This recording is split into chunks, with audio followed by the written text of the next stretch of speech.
Imam Busiri itu ngeluh, saya ini orang yang banyak kesalahan. Di antara salah saya adalah saya bisa ngomong tapi tidak bisa melakukan. Yaitu saya ngomong misalnya orang supaya tahajud, saya tidak tahajud. Saya ngomong orang supaya sholat sunat, saya nggak pernah sholat sunat. Itu sarahnya itu yang menyarai itu kan Imam Bajuri itu yang sarah Burda. Itu mengkritik begini. Kalau Anda ngendikan itu fi ma'radi dzammin nafsi, yaitu dalam konteks Anda mengkritik diri sendiri oke. Tapi omongan Anda salah karena secara usul fikih fatal. Fatalnya begini. Misalnya saya nggak pernah tahajud. Ya mungkin itu nyata. Mungkin itu nyata.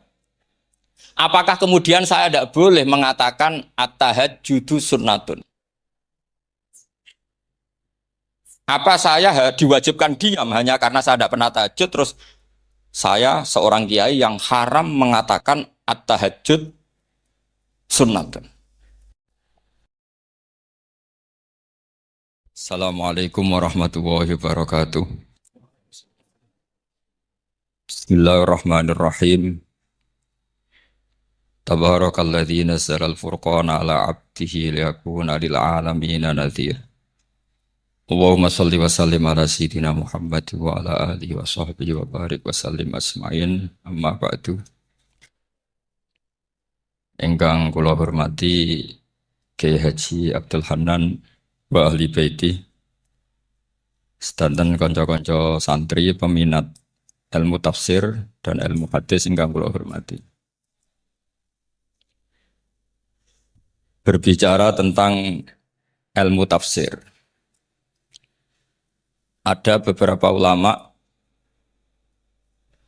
yang menghindari kata tafsir karena makna tafsir itu memaknai atau menduga apa yang dikehendaki Allah. Tentu itu sulit. Satu, bahwa faktanya kita sudah tidak bisa komunikasi dengan Allah karena tidak ada wahyu lagi. Sehingga dari kehati-hatian ini pernah suatu saat Abu Bakar ditanya, ma makna abban fi qaulihi ta'ala wa faqihatan wa abba. Beliau menjawab, saya tidak lagi pantas hidup di atas bumi, di bawah naungan langit. Jika saya mengatakan naqulu fil Qur'an, jika saya harus berpendapat tentang Quran apa yang tidak saya ketahui. Itu kehati-hatian yang dilakukan Sayyidina Abi Bakrin As-Siddiq. Tapi teori ini berbanding paradok, berbanding ekstrim. Ketika bahwa Quran itu diturunkan itu sebagai hudan, sebagai petunjuk. Kedua sebagai bayanan, sebagai penjelas. Dan ini yang saya yakini. Kalau sebagai penjelas, Quran itu harus jelas sekali dan bisa menjelaskan. Dan Quran mensifati dirinya wal kitabil mubin, demi kitab yang memberi penjelasan. Sehingga dari sudut ini, orang kafir pun mungkin memahami Quran. Dan menurut saya orang kafir pun bisa paham Quran. Kalau Ahok itu melintir Quran, tidak memahami Quran, paham? Senok harganya itu melintir Quran tapi tidak memahami Quran. Tapi bahwa Quran itu bisa difahami orang kafir itu iya. Logikanya gampang begini, kata Imam Syafi'i dalam kitab Ar-Risalah. Ketika Quran turun, itu pendengarnya itu tidak ada yang muslim. Belum ada santri Kewagian, nggak ada santri Lirboyo, tidak ada santri Sarang. Pendengarnya itu non-muslim. Nah ini sampai angan-angan. Ketika Quran turun tuh pendengarnya muslim atau non-muslim? Non-muslim. Andai kan Quran itu turun tidak difahami orang kafir, maka lalu objeknya siapa? Sasarannya siapa? Nah sebab itu akan aneh kalau kita yang mondok, misalnya ngaji Edkor, ngaji Alfiyah, ngaji Ulumul Quran, apa saja. Kemudian Anda tidak paham Quran. Padahal orang kafir saja bisa paham. Nah ini tantangan bagi kita. Sing kafir wis iso paham Quran, masa kita santri ndak paham Quran. Makanya begini, di antara awal-awal periode Makkiyah ada surat disebut qul ya ayyuhal kafirun. Katakan Muhammad ya ayyuhal kafirun. Karena mukhatabnya atau lawan dialeknya Nabi adalah orang-orang apa? Kafir. Mereka paham ketika dijelaskan Quran paham. Dan sebagian mereka menjadi mukmin karena paham. Itu termasuk isi makalah yang saya utarakan di sini. Mereka tanya, ya Muhammad, siflana robbak, amin dahabin, amin nuhasin, amin hajarin. Karena orang kafir jahiliyah itu punya tren. Yang namanya Tuhan itu fisik. Mereka punya Lata, punya Uzza, punya Hubal. Sehingga kalau Tuhan-Tuhan kita ini dari batu Muhammad, katanya Anda punya Tuhan yang berbeda. Lalu Tuhan Anda ini dari emas atau dari perak. Turunlah ayat Qul huwallahu ahad Allahus samad. Lagi-lagi mukhatabnya adalah orang kafir. Makanya ini juga akhirnya jadi ilmu madhab. Ilmu tentang firqah-firqah dalam Islam. Bahwa kesalahan terbesar orang Khawarij sebagaimana yang dikutip Imam Bukhari. Nanti saya mencari di juz 4 atau di juz 3, pokoknya di bab Babu Qitalil Khawarij, karena Imam Bukhari punya adat diulang-ulang. Kata Ibnu Umar yang dikutip Imam Bukhari, innahum intolaku ila ayatin nazalat fil kufar faja'aluha alal mu'minin. Orang-orang Khawarij atau kalau sekarang orang-orang radikalisme itu meneliti Quran, kemudian ketika ada kriteria manusia-manusia tertentu itu dianggap itu kenanya orang Islam, korbannya orang Islam. Padahal awal mula ayat ini turun untuk orang kafir atau kritikan pada orang kafir. Ini cilaka betul. Karena logikanya seperti yang dikatakan Imam Syafi'i, ketika Quran turun ini nggak ada orang Islam, yang ada orang kafir. Sehingga mukhatabnya adalah orang kafir. Tapi ayat-ayat ini nanti dipakai Khawarij untuk mengcounter orang Islam. Sehingga mereka mudah mengkafirkan kita karena pakai ayat yang dari awal Allah mengkafirkan orang kafir, sekarang ayat itu dipakai mengkafirkan orang Islam. Ini saking gebleknya orang apa? Khawarij. Makanya kata kitab Fathul Bari yang menyarai Bukhari itu, yang mendorong orang Khawarij seperti itu adalah jahluhum bisyariah. Memang mereka benar-benar bodoh. Benar-benar goblok. Misalnya kita kiai atau kita ma'arif atau kita santri atau kita orang soleh. Kemudian kita tidak bisa melakukan apa yang kita katakan. Terus kita oke lah, kita kena kritik misalnya atakmurunan nasa bil birri napa? Wa tansawna anfusakum wa antum taslunal kitab. Terus kita katanya bisa ngomong tapi tidak bisa melakukan, terus dikritik dengan ayat itu. Itu mestinya tidak tepat. Karena itu asbabil nuzulnya adalah orang-orang Yahudi karena tahu bahwa sifat Rasulullah itu ada di Taurat, mereka menyuruh keluarganya itu masuk Islam, tapi mereka sendiri tidak mau Islam. Kemudian turunlah ayat atakmurunan nasa bil birri wa tansawna anfusakum wa antum taslunal kitab. Afala ta'qilun. Sekarang perbandingannya begini. Misalnya ada orang Islam, taruh saja Zaid. Zaid itu maling. Ya maling, konsisten dia malingnya sampai tua. Terus menurut Anda, Zaid yang muslim ini, muslim, Zaid itu muslim tapi maling. Jangan bilang maling tapi muslim, dia itu ya. Kemudian Zaid bilang ke anaknya, "Cung, kowe aja dadi maling, dadi santri sing soleh, sing maling bapak tok." Ndak. Ini menurut analisis usul fikih. Ngomongnya Zaid itu benar apa salah? Benar kan? Nasihatnya ya benar, ngomongnya juga. Kamu tidak bisa ngeritik Zaid. Kamu bisa ngomong tapi tidak bisa melakukan, tidak bisa. Fa'innal amro bil ma'ruf wajib. Wal qawla bil ma'ruf ya wajib. Wal qawla bil haqqi ya wajib. Jadi itu hal yang berbeda. Misalnya fa'innal amro bil ma'rufi wajibun. Memerintahkan barang baik itu baik. Wa innal qawla bil haqqi ya wajib. Mengatakan yang hak itu ya wajib. Berarti Zaid tetap kena khitab. Kamu harus nasihati anak secara benar. Kamu juga harus ngomong hukum secara benar. Lalu ketika Zaid ngomong hukum secara benar, cung ojo maling, maling ku dosa. Cung ojo nerusno profesine bapak maling, maling itu tidak benar. Dia berarti sudah melakukan dua kebenaran, yaitu ngomongnya benar, nasihatnya benar. Dia salah, perilakunya tetap maling. Tapi jangan karena dia maling lalu omongannya nggak salah juga, berarti salahnya malah tiga. Makanya ini pentingnya ngaji sama ulama sama ahli usul fikih. Jadi tidak bisa dicampur adukkan. Zaid gagal dalam perilaku, tapi jangan gagal lagi di nasihat. Nanti kalau dia ada nasihati, maka anaknya terus maling. Alasannya niru bapaknya. Karena bapaknya kalau mau nasihati nanti disemprit sama santri-santri. Pak, sama rawlah nasihati anak era sama maling sama dewi. Maling. Oh, tidak bisa cara usul fikih. Itu malah yudroku kulluh, la yudroku napa?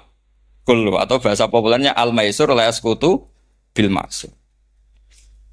Misalnya kita sebagai kiai hanya bisa takrib, hanya bisa jurumnya. Apa yang muda Fatul Mu'in cek abote. Bulet, maknanya bulet. Kamu tidak boleh ngomong gini, Cong. Kue sebagai muridku kudu nurut aku. Nak gurumu goblok tok takrib, kue tok takrib wae. Gak oleh ngelangkai guru, gak sopan gitu misalnya. Gak boleh gitu. Tetap kita ngomong, Cong. Kue aja koyok aku. Kue kudu alim Fatul Mu'in, alim Fatul Wahab. Sama tidak bisa protes. Pak guru sendiri tidak bisa, tidak bisa. Kebenaran tetap sebagai kebenaran meskipun kita tidak kuat melakukan atau tidak bisa melakukan. Lagi-lagi ayat itu sebenarnya ada untuk kita, untuk orang Yahudi ya ta'murunan nasa bil birri wa tansawna anfusakum wa antum taslunal kitab. Sebab itu istidlal dengan Quran itu memang resikonya tinggi kalau tidak bagi mutabakhir. Karena ya itu tadi. Ini harus ada pengetahuan yang luas tentang asbabun nuzul, tentang kriteria. Nah, kalau terpaksa, saya katakan terpaksa, kalau terpaksa kita itibar itu boleh, tapi itu terpaksa. Bahwa Allah mengkritik orang yang bisa ngomong tapi tidak bisa melakukan. Tapi itu secara usul fikih itu runyam. Teori ini runyam sekali, fatal. Sama lihat tuh di kitab Bajuri atau di kitab-kitab fikih yang lain. Ketika Shahibil Burdah atau Shahibil Bur'ah itu yang Imam Busiri itu Muhammad bin Busiri. Niku salah nama tapi kadung populer. Jadi sebetulnya Imam Busiri itu Shahibil Bur'ah bukan Shahibil Burdah tapi kadung terkenal Burdah kita ikut-ikutan apa? Burdah. Imam Busiri itu ngeluh, saya ini orang yang banyak kesalahan. Di antara salah saya adalah saya bisa ngomong tapi tidak bisa melakukan. Yaitu saya ngomong misalnya orang supaya tahajud, saya tidak tahajud. Saya ngomong orang supaya sholat sunat, saya nggak pernah sholat sunat. Itu sarahnya itu yang menyarai itu kan Imam Bajuri itu, yang sarah Burdah. Itu mengkritik begini. Kalau Anda ngendikan itu fi ma'radi dzammin nafsi, yaitu dalam konteks Anda mengkritik diri sendiri oke. Tapi omongan Anda salah. Karena secara usul fikih fatal. Fatalnya begini. Misalnya saya nggak pernah tahajud, ya mungkin itu nyata, mungkin itu nyata. Apakah kemudian saya tidak boleh mengatakan at-tahajjudu sunnatun? Apa saya diwajibkan diam hanya karena saya tidak pernah tahajud, terus saya seorang kiai yang haram mengatakan at-tahajjud sunnatun? Saya harus tetap mengatakan kalau tahajud itu sunat. Saya kalau punya santri tetap saya bilang, Cong, napas nganggur yuk, tahajud. Tahajud itu sunat. Karena mengatakan kebaikan pasti bagian dari kebaikan itu sendiri. Makanya kata Imam Bajuri, fakaifa yakunul amru bil ma'rufi mazmuman. Bagaimana mungkin sesuatu yang jelas baik karena memerintahkan kebaikan mazmuman menjadi sesuatu yang tercela hanya karena yang mengatakan tidak melakukan. Fa innal fi'la ya amrun wal hukmu ya amrun akhar. Itu beda. Jangan karena Anda tidak minum teh karena diabetes. Terus Anda kalau ada tamu tidak disuguhi teh. Karena saya sendiri tidak minum teh. Wah ya repot kalau begitu. Nah itu lagi-lagi tadi orang Khawarij salah ketika mengartikan ayat yang harusnya objek kritiknya itu orang kafir, kemudian karena Quran lama sekali dibaca orang Islam, sampai orang itu lupa kalau Quran awalnya turun diantaranya adalah membenahi akidahnya orang kafir, sehingga korbannya orang Islam. Itu mirip seperti cerita kita ya, santri-santri itu kalau punya musuh, itu baca Hizib Nasor. Dulu pengarang Hizib Nasor itu musuhnya orang fasik, sehingga dihizib. Santri ora duwe musuh wong fasik, duwene kancane dhewe. Akhirnya kancane yang kena hizib. Nah ini penting saya aturkan ya, sama seperti itu. Lama sekali Quran itu hanya dibaca orang Islam dan komunitasnya Muslim. Sehingga seakan-akan semua kritikan Quran itu pada orang nopo Islam. Padahal jelas Quran ada qul ya ayyuhal kafir. Jelas mukhatabnya orang kafir. Sadaqata lakum dinukum waliyadin. Nah ini penting kalau aturakan. Makanya kalau melihat itu, Quran jelas bisa difahami orang kafir. Bahkan banyak orang kafir yang menjadi Muslim karena faham maknanya apa? Faham maknanya Quran. Itu jelas sekali.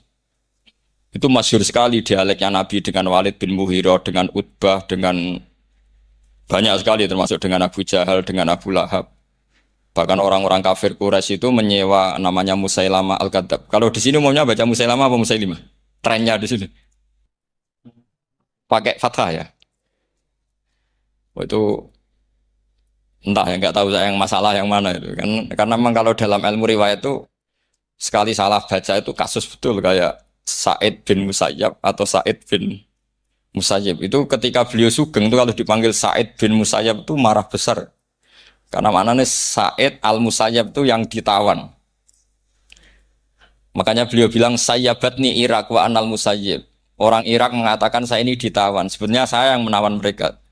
Tapi al-masyhur itu dibaca Sa'id bin Musayyab. Padahal dia tidak mau dipanggil Sa'id bin Musayyab. Sa'id bin Musayyab. Karena nama ini penting. Pentingnya begini. Ini kata Rasulullah kalau sedang guyon. Kata Nabi, mbok kamu itu sekali-kali mikir. Kenapa saya ini diberi nama Allah Muhammad? Ini hadis sahih di Bukhari, ada di Kitabul Adab.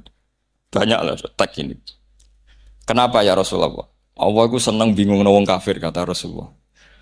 Karena Abu Jahal kalau manggil saya jadi bingung. Itu kalau orang Arab kan pasti tahu maknanya. Muhammad maknanya orang yang terpuji. Sehingga kalau Abu Lahab ngomong itu jadi paradok. Hei orang yang terpuji, kamu bohong. Kan jadi aneh.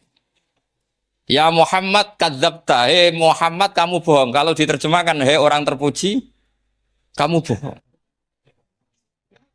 Itu akhirnya sahabat tertawa-tawa. Karena cek pinter deh pangeran milih nama kamu ya Rasulullah. Karena ini bingungkan musuh. Gitu. Makanya kalau kamu udah anak kiai, itu anak kamu panggil namakan saja Agus. Pasti satu pondok manggil Gus semua. Nah, itu aman itu. Itu yang nggak seneng tetap panggil Gus. Karena kalau untuk Gus putra kiai kan butuh di bapak kiai, kan bapak ayus kadung kiai itu kan. Itu ada triknya, yaitu anaknya dinamain. Nah, itu Rasulullah itu sudah dipilih sedemikian rupa oleh Allah. Perilakunya benar, ahwalnya benar, sak namanya juga benar. Sehingga ketika Abu Jahal, Abu Lahab tahu bahwa nama Muhammad ini problem, karena ini madah. Madah itu memuji. Sehingga mereka kalau mencari Muhammad itu bilang, Ainal madmum, mana orang yang tercela. Terus orang-orang Quraisy tidak paham, kamu nyari siapa? Akhirnya mereka bilang, Ana atlubu Muhammad, dan saya cari Muhammad. Akhirnya bilang Muhammad lagi. Nah itu. Nah, Quran juga main di ranah nama. Sehingga Abu Jahal itu namanya kan Abul Hakam. Orang Islam dari awal memanggil Abu Jahal.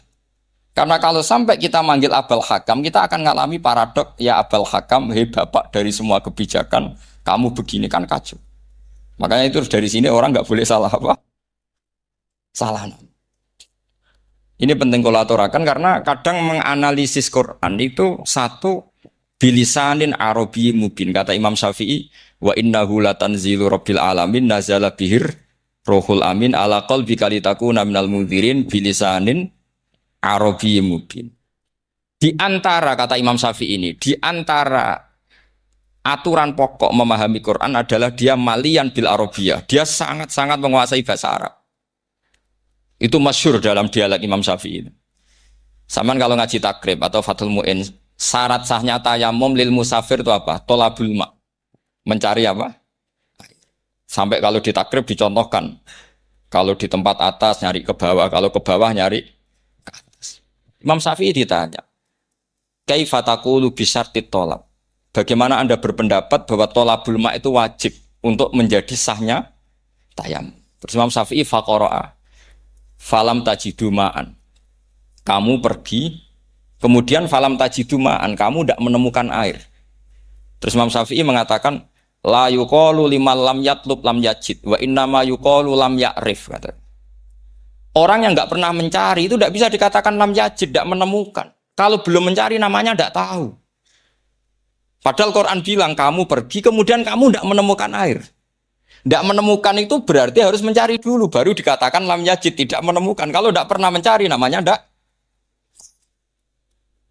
Hanya gitu tok itu jadi ilmu bahwa tolabul ma itu wajib karena Allah mengatakan falam tajidu ma la yuqalu liman lam yatlub lam yajid wa innama yuqalu lam ya'rif. Orang dikatakan tidak menemukan berarti setelah mencari kemudian kesimpulannya tidak menemukan. Kalau belum mencari namanya apa? Tidak tahu. Nah, dari sini Imam Syafi'i istidlal wajib tolabul. Ini namanya malian bil arabiyah. Dia menguasai bahasa Arab. Begitu juga ulama-ulama sufi. Itu ada cerita Aba Yazid Al-Bustami itu ada muridnya baca ayat wasiqal ladzina taqaw rabbahum ilal jannati zumara. Orang-orang takwa itu digiring menuju surga. Itu dia nangis. Muridnya kaget. Ini guru saya tidak benar, ini ada cerita surga, tapi dia malah nangis karena ayatnya itu digiring. Terus kata Abu Yazid, mereka itu di mana saja? Masa ke surga aja butuh digiring? Ke surga itu kan nikmat, ngapain butuh digiring? Saya tidak mau, kata dia. Abu Yazid itu tidak mau digiring ke surga, itu tidak mau. Muridnya kan tambah kaget. Memangnya mau neraka kan gitu pikirannya itu. Ternyata beliau jawabnya sederhana. Saya pas itu sudah dekat sama Allah sehingga tidak perlu digiring. Kemudian saya sudah panitia kiamat pas itu jadi tidak perlu digiring. Nah ini nanti penting jadi satu aturan ilmu ulumul Quran. Saya di rumah itu istiqomah ngajar Qawaidul Asasiyahnya Said Muhammad yang dulu ditulis abahnya Zubdatul Itqan oleh Said Alawi. Kemudian Zubdatul Itqan itu tentu dari kitab Itqan. Terus Said Alawi dulu ngarang kitab Faidul Khobir, sarahnya Faidul Khobir sama Sayyid Muhsin Al-Musawab. Dulu dari Padang, tapi hidupnya di Mekah. Saya dulu talaki sama Mbah Mun. Itu ternyata ada ayatnya. Innal muttaqina fi jannati wa nahar fi maq'adi sidqin 'inda malikim muqtadir. Sekarang sampean saya tanya. Menurut Anda semua orang kena hisab enggak? Enggak, sampean jawab saja. Menurut Anda ketika di mahsyar semua orang kena hisab apa enggak? Pasti kita menjawab iya. Tapi kata Said Muhammad, itu keliru. Enggak kebayang orang seperti Nabi kena hisab. Pasti yang kena hisab itu orang-orang yang enggak jelas. Nah, misalnya Nabi jelas baiknya, harusnya ya langsung enggak kena hisab. Karena enggak mungkin seorang saksi kok diaudit, enggak mungkin.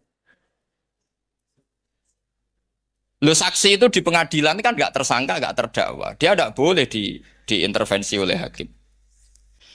Nah, Rasulullah ketika kiamat, ketika fil mahsyar, fi faslil qada itu jelas. Fa kaifa idza ji'na min kulli ummatin bisyahidi wa ji'na bika ala haula'i syahida. Rasulullah sudah dekat tahu pas mahsyar itu ada Allah, ada Rasulullah, ada Jibril. Kemudian Nabi itu mengidentifikasi. Ditanya sama Allah, bener mat ini umatmu? Ya, niki umatmu ya. Kalau yang nggak jelas ya Nabi lama jawabnya. Makanya kamu jangan jadi orang nggak jelas. Nah, itu kalau sekali nggak jelas itu Nabi lama sekali jawab. Nah, artinya begini, yang kena hisab itu meskipun kata Said Muhammad, meskipun Dhahirul Quran itu menetapkan asbata umumal hisab, tapi zahirnya Quran yang sama juga menafikan hisab. Ya itu karena nggak mungkin, nggak kebayang kita malaikat berani menghisab afdalul khalqi. Sama bisa bayangkan malaikat mengaudit Rasulullah SAW. Ahabbal khalqi ilallah. Pencil kok mencet ya. Wong jejer Allah kabeh dini kan audit sudah indah. Fa kaifa idza ji'na min kulli ummatin bisyahidi wa ji'na bika ala haula'i syahida. Lalu mungkar nakir juga sama. Sampean bisa bayangkan mungkar nakir tanya Nabi Muhammad. Tesnya susah. Karena kalau Rasulullah terus ditanya, waman nabiyuka. Wah, itu kan bisa kiamat itu.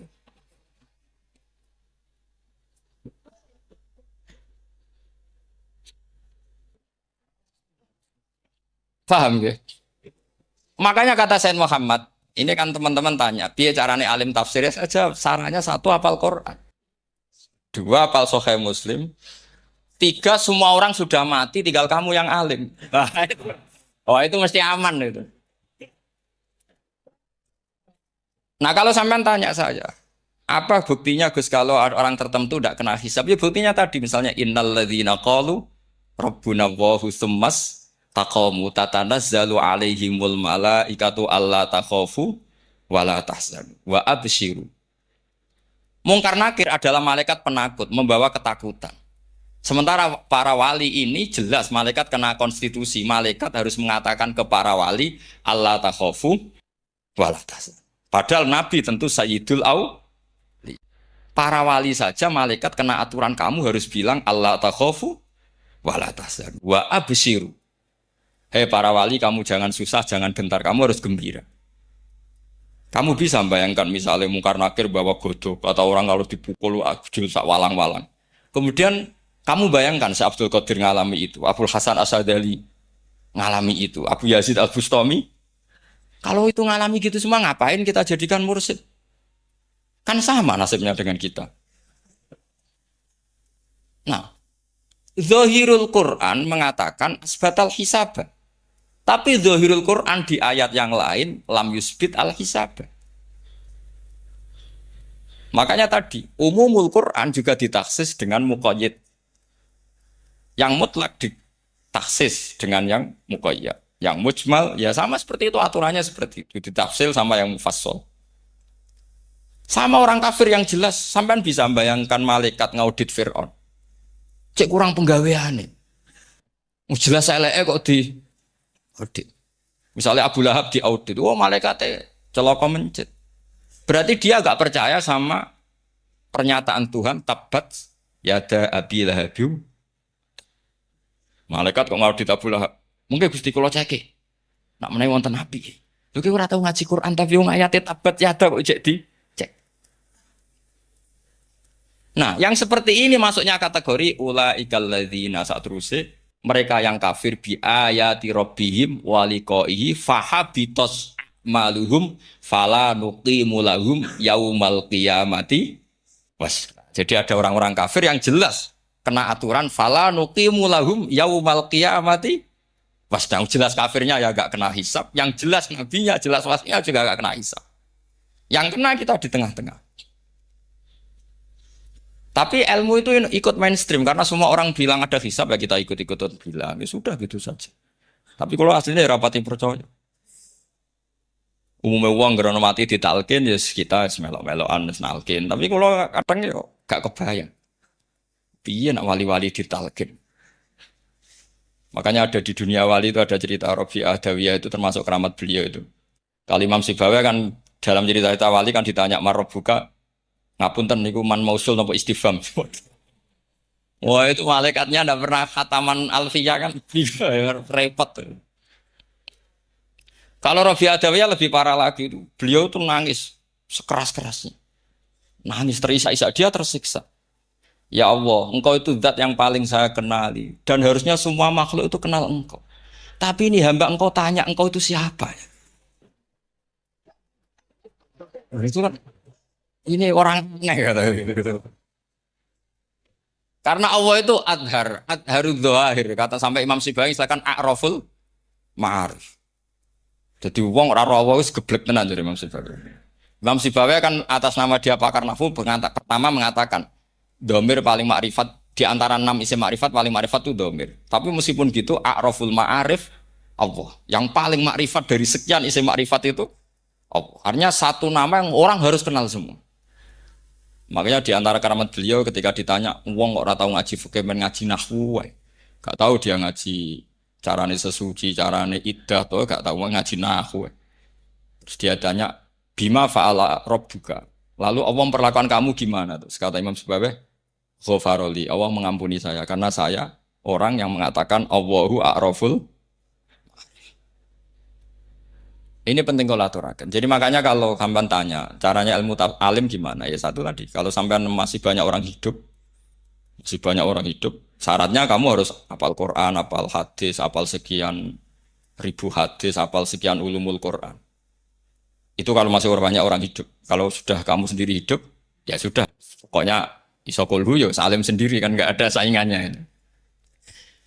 Makanya kata Sayyid Muhammad, beliau mengatakan, kita meyakini umum al-hisab ya berdasar zahiril Quran, kita menafikan umum al-hisab bahwa hisab hanya yahtassul liqaumin duna qaumin juga berdasar zahiril. Kita percaya semua mayat ditanya mungkar nangkir ya berdasar zahiril ahadis. Kita tidak mengumumkan teks ini juga berdasar zahiril ahadis. Karena malaikat mungkar nakir juga malaikat. Berarti dia kena aturan kalau ketemu para wali Allah takhafu wala tahzan. Paham sih kalau maksudnya? Ini penting kalau aturakan. Jadi makanya aspek ya. Sampai bisa memulai kalau ingin jadi orang alim tafsir bisa mulai dari yang mudah saja, yang fikih saja. Makanya kata Imam Ghazali, kenapa Mu'tazilah jadi segoblok itu? Karena dia tertipu oleh umumatul Quran, oleh teks-teks umum. Dia tidak tahu mukhasisnya. Padahal setiap ayat umum itu pasti ada mukhasis. Misalnya begini ya, kalau kamu maknanya fikih saja, contoh yang paling mudah familiar itu fikih ya. Misalnya kita ngaji Quran, wal mutallaqatu yatarabbasna bi anfusihinna salasata quru. Kalau orang dicerai, itu iddahnya itu 3 kali masa napa? Suci. Apakah aturan iddah seperti ini hal hadhil iddah amatun likulli mutallaqatin am li mutallaqatin makhsusah? Apa ini semua mutallaqah iddahnya pasti salah satu quru apa orang tertentu? Ya enggak, asal dia mutallaqah pasti iddahnya salah satu quru. Anda goblok, Anda salah besar. Kalau misalnya yang dicerai adalah orang hamil, iddahnya apa? Salah satu quru apa watil hamli? Watil hamli. Kita butuh ayat lain, wa ulatul ahmali ajaluhunna ayyadun hamli. Sama seperti kita ngaji walladzina tawaffawna minkum wa yadharuna azwaja yatarabbasna bi anfusina arba'ata asyhurin wa asyra. Asal wanita ditinggal mati suaminya, maka iddahnya 4 bulan 10. Apa semuanya demikian? Enggak. Misalnya orang hamil iddahnya biwatil hamil. Artinya kalau Anda tertipu umumatil Quran berarti Anda sama dengan menghukumi orang ditolak semua iddahnya salah satu. Sama misalnya orang sekarang dalil-dalil wa may yatawallahum minkum fa innahu minhum. Kalau berkawan orang kafir, maka dia menjadi kafir. Itu kan fatal. Semua nabi ya berkawan orang kafir. Karena dakwahnya memang sama orang kafir. Lo coba, andai kan sampean hafal Quran, itu sama teori itu tuh mungkin menyedihkan. Coba istilahnya Quran. Wazkur akho'at. Wa ila adin akhawum huda. Wa ila samuda akhawum. Terus semua umatnya yang kafir disebut akhawum. Akhaw itu artinya apa? Saudara. Mereka ya berkawan sama orang kafir. Makanya butuh analisis fikih untuk maknani wa may yatawallahu minkum fa innahu. Setelah dianalisis fikih, ternyata semua nabi diistilahkan wa ila madyan akhahum syuaiba, wa ila adin akhahum huda. Akhaw itu artinya apa? Saudara. Kalau sampean tanya, lalu logikanya gimana? Kata kitab-kitab kan wa in kana dasarin fajanibhu suratan. Kalau ada teman buruk, jauhi. Kalau teman baik, temani. Kalau cara usul fikih gampang. Kancanan maling dosa, wong kok kancane maling. Tapi nak dakwai maling. Apik kan? Aku ora ngancani kok dakwai dandani, selesai kan? Ngancani maling elek, nak dakwai maling. Apik. Demenan rondo elek, nak didik apik kan itu seperti itu. Nah, ini penting kalau aturaken. Nah di sini ini makanya NU itu punya sejarah panjang, banyak wali-wali yang jadab, yang coro zahir itu kancanan fasik-fasik. Orang syariat bingung, ini wali kok berteman orang fasik. Ya kalau kamu bahasakan teman ya masalah. Kalau kamu bahasakan ini binaan, enggak sama jawab saja. Kalau dibahasakan teman masalah enggak masalah kan. Tapi kalau dibahasakan itu binaan, selesai kan? Sama, Nabi berkawan orang kafir itu enggak karena berkawan, itu binaan Nabi. Memang Nabi itu jadi Nabi, objeknya adalah mengislamkan orang kafir. Ya berlama-lama Nabi dialek dengan mereka, muasyarah sama mereka. Bahkan Nabi diharuskan bersikap baik sama mereka. Itu yang disebut fabima rahmatim minallahi napa lintalahum walau kunta fadzan ghalidhal qalbi lan faddu min hawl. Tapi sekarang itu orang sudah tidak pakai ilmu. Orang-orang radikalisme itu nggak pakai usul fikih. Pokoknya kalau ada ayat terjemahnya gini ya sudah itu jadi madhab. Akhirnya kecelakaan seperti ini.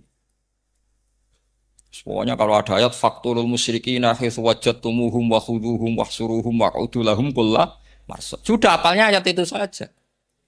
Dia tidak mau ngapalkan misalnya qatilul ladzina yuqatilunakum. Ada ayat lagi wa akhrijuhum yamin haitsu akhrajukum. Sehingga ulama kita membagi kafir itu ada harbi kita musuhi, ada zimmi, ada muahad, ada musta'man. Itu ulama karena tahu tidak semua orang kafir itu harbi, tidak semuanya zimmi, tidak semuanya muahad, tidak semuanya musta'man. Kalau harbi oke, kita perang, kalau zimmi ya kita bina. Kalau muahad ya sesuai perjanjian kita, kompensasinya apa, MOU-nya kayak apa. Tapi apalnya mereka ayat satu tema. Nah celakanya kita yang ngaji di pondok-pondok yang katanya spesialis ingin alim tafsir, apalnya ya satu ayat juga.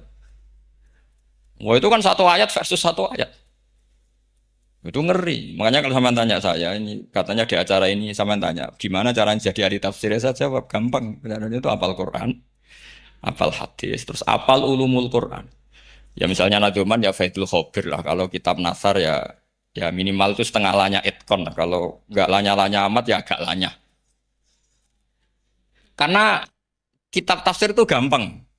Teorinya itu mudah sekali. Misalnya al-ibratu bi umumil lafzi la bi khususis sabab. Itu sama dengan kayak kaidah fikih. Karena kalau kaidah fikih itu saya itu pernah dibisui kiai itu. Ini kisah nyata itu. Dibisui kiai itu. Pas Basul Masail dulu saya itu masih sering mau Basul Masail. Tadi mau pensiun pun buatan niku. Dulu saya dengan Gus Zofur putrane Bamun itu sering makili Pondok Anwar Basul Masail fikih. Tapi tidak tahu ceritanya Gus Zofur jadi dokter tafsir, saya juga kok tahu-tahu menekuni tafsir. Lama-lama orang itu lupa status saya yang fakih ya. Makanya saya itu ya kadang eman gitu karena ini status penting juga. Tapi status fikih itu kadang memang menyesatkan. Karena begini, itu dulu pernah ada Basul Masail itu begini. Ini kisah nyata ini. Ada desainer baju putri untuk putri, anak putri. Kemudian desainer itu menciptakan satu celana pendek atau celana seperempat. Dengan desain ini pasti kalau dipakai itu auratnya itu kelihatan. Bagaimana hukumnya desainer ini? Apa termasuk mimman sarro'a as-sayyi'ata? Karena terjadi kasfil aurat. Apa enggak? Rata-rata kalau kiai yang khusuk-khusuk, yang sepuh-sepuh, desainer itu dosa. Gara-gara tren pakaian ini wong wedok buka aurat. Tapi kiai-kiai alim yang muda-muda, entah saking belingnya, entah saking pinternya, tidak tahu. Bilang begini, Pak Yai, yang didesain apa? Ya celana itu. Lalu celana itu fungsinya nutupi apa buka aurat? Ya nutupi. Lu kan lumayan urun nutupi. Kalau haram ya dicopot. Lu kan malah parah itu. Bingung kayak gini. Sampai bilang gini, wah semanis. Itu kan makanya ini guyon ilmiah. Repotnya ngadepi orang alim muda, itu kan mbok gedhingi ku ilmiah, mbok senengi fasik.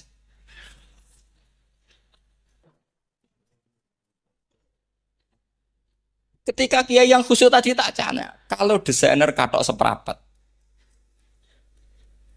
Paham gitu? Kau coba yang celana dalam terlalu vulgar itu, paham gitu?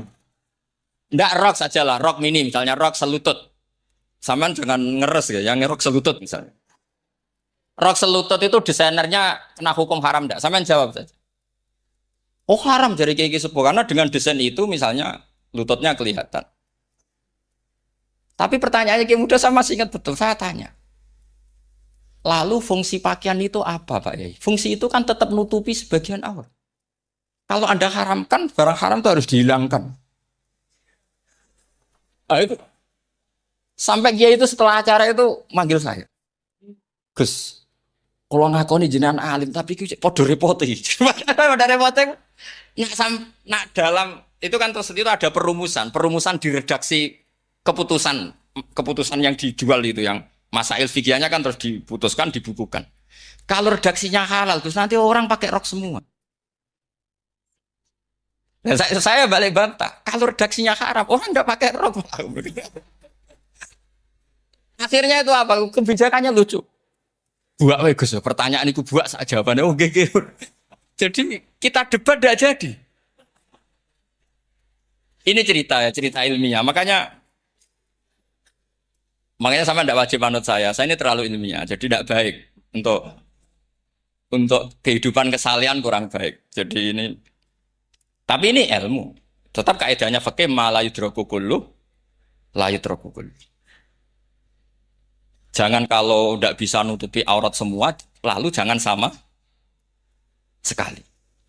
Lungki kan kaidahnya kan gitu, ma la yudraku kullu la yudraku kullu. Misalnya Anda punya tetangga nggak mau pakai jilbab, nggak mau pakai pakaian muslimah. Kamu tidak boleh bilang, munisan raklambinan tidak bisa. Malayu troku kulu, napa malayu troku kulu, nu layu troku napa? Makanya ini kita harus hati-hati. Nah bayangkan sekarang orang meneliti Quran itu yutroku kulu. Mestinya kalau Anda meneliti radikalisme, ayat yang terkait radikalisme diteliti semua. Ternyata di surat Taubat yang disebut suratus Sef, yang bahkan haram baca bismillah, itu ada ayat wa in ahadum minal musyrikin nastajaroka fa'ajirhu hatta yasma'a kalam Allah tsumma ablighu ma'mana. Muhammad, kalau ada orang kafir mau belajar Quran sama kamu, ya harus kamu pelajari hatta yasma'a kalam Allah. Setelah mereka mau belajar, ya ablighu ma'mana, tsumma ablighu ma'mana, kamu harus menjamin keamanan dia. Itu di surat Taubat, termasuk akhir suratin nazalat, gak mungkin terjadi mansuh. Tapi orang-orang ekstremis selalu pakai faqatulul musyrikin haitsu, apalan itu terus. Yang orang liberal yang menaparin la ikraha fiddin. Ya sudah seperti itu. Sing orang-orang tegas ora tau nahi mungkar, ya ma arsalna ka ila rahmatal lil alamin. Ngono terus. Yang kelompok tukang nahi mungkar ya ayatnya amen nahi. Saya tuh heran, kenapa mereka punya masalah dengan hafalan kayaknya. Kenapa sih? Hafalannya kok pedot itu. Kita yang hafal semua bingung jadi. Jadi akhirnya kita yang pinter anut sing goblok, karena saya tuh pernah loh debat sama orang salah, debat gitu. Setelah saya mengutarakan sekian hadis, ada tuh Pak hadis tuh. Harusnya kamu ngaji saya, ada debat-debat tuh yang level. Kalau nggak level tuh nggak boleh. Mau itu kan ngeri. Makanya ini penting ya, kalau sampean tanya, ingin jadi alim tafsir, ya harus hafal Quran semua. Nah, kalau tidak mungkin yang nunggu orang semua mati, baru Anda jadi ahli tafsir. Karena tidak ada musuhnya. Tapi saya pastikan orang kafir pun bisa memahami Quran. Yaitu tadi, hatta yasma'a kalam Allah. Sayyidina Umar itu masuk Islam itu gara-gara dengar adiknya baca Toha. Ma anzalna alikal Qur'ana litashqa illa tadhkiratal liman yakhsha tanzilam mimman khalaqal arda was samawati ula ar-rahmanu alal arsis tawa. Itu dia haru ma huwa bikalamil basar, tidak mungkin seperti ini karangan manusia, itu tidak mungkin. Akhirnya dia Islam. Banyak orang Islam karena diperdengarkan Quran, karena memang notnya sudah unik, makna kualitasnya juga sudah unik, semuanya itu unik, indah. Sampai sekarang pun orang kafir itu orang paling tahu Quran. Makanya Allah mensifati orang kafir itu hasadam min indi anfusihim mim ba'di ma tabayyana lahumul haq. Sekarang sama saya tanya, orang sing tabayyana lahumul haq itu orang paham apa orang enggak paham? Mereka orang kafir itu mengingkari Quran, padahal mim ba'di ma tabayyana lahumul haq, setelah kebenaran nyata bagi mereka. Nyata bagi mereka artinya orang kafir paham apa tidak paham? Paham.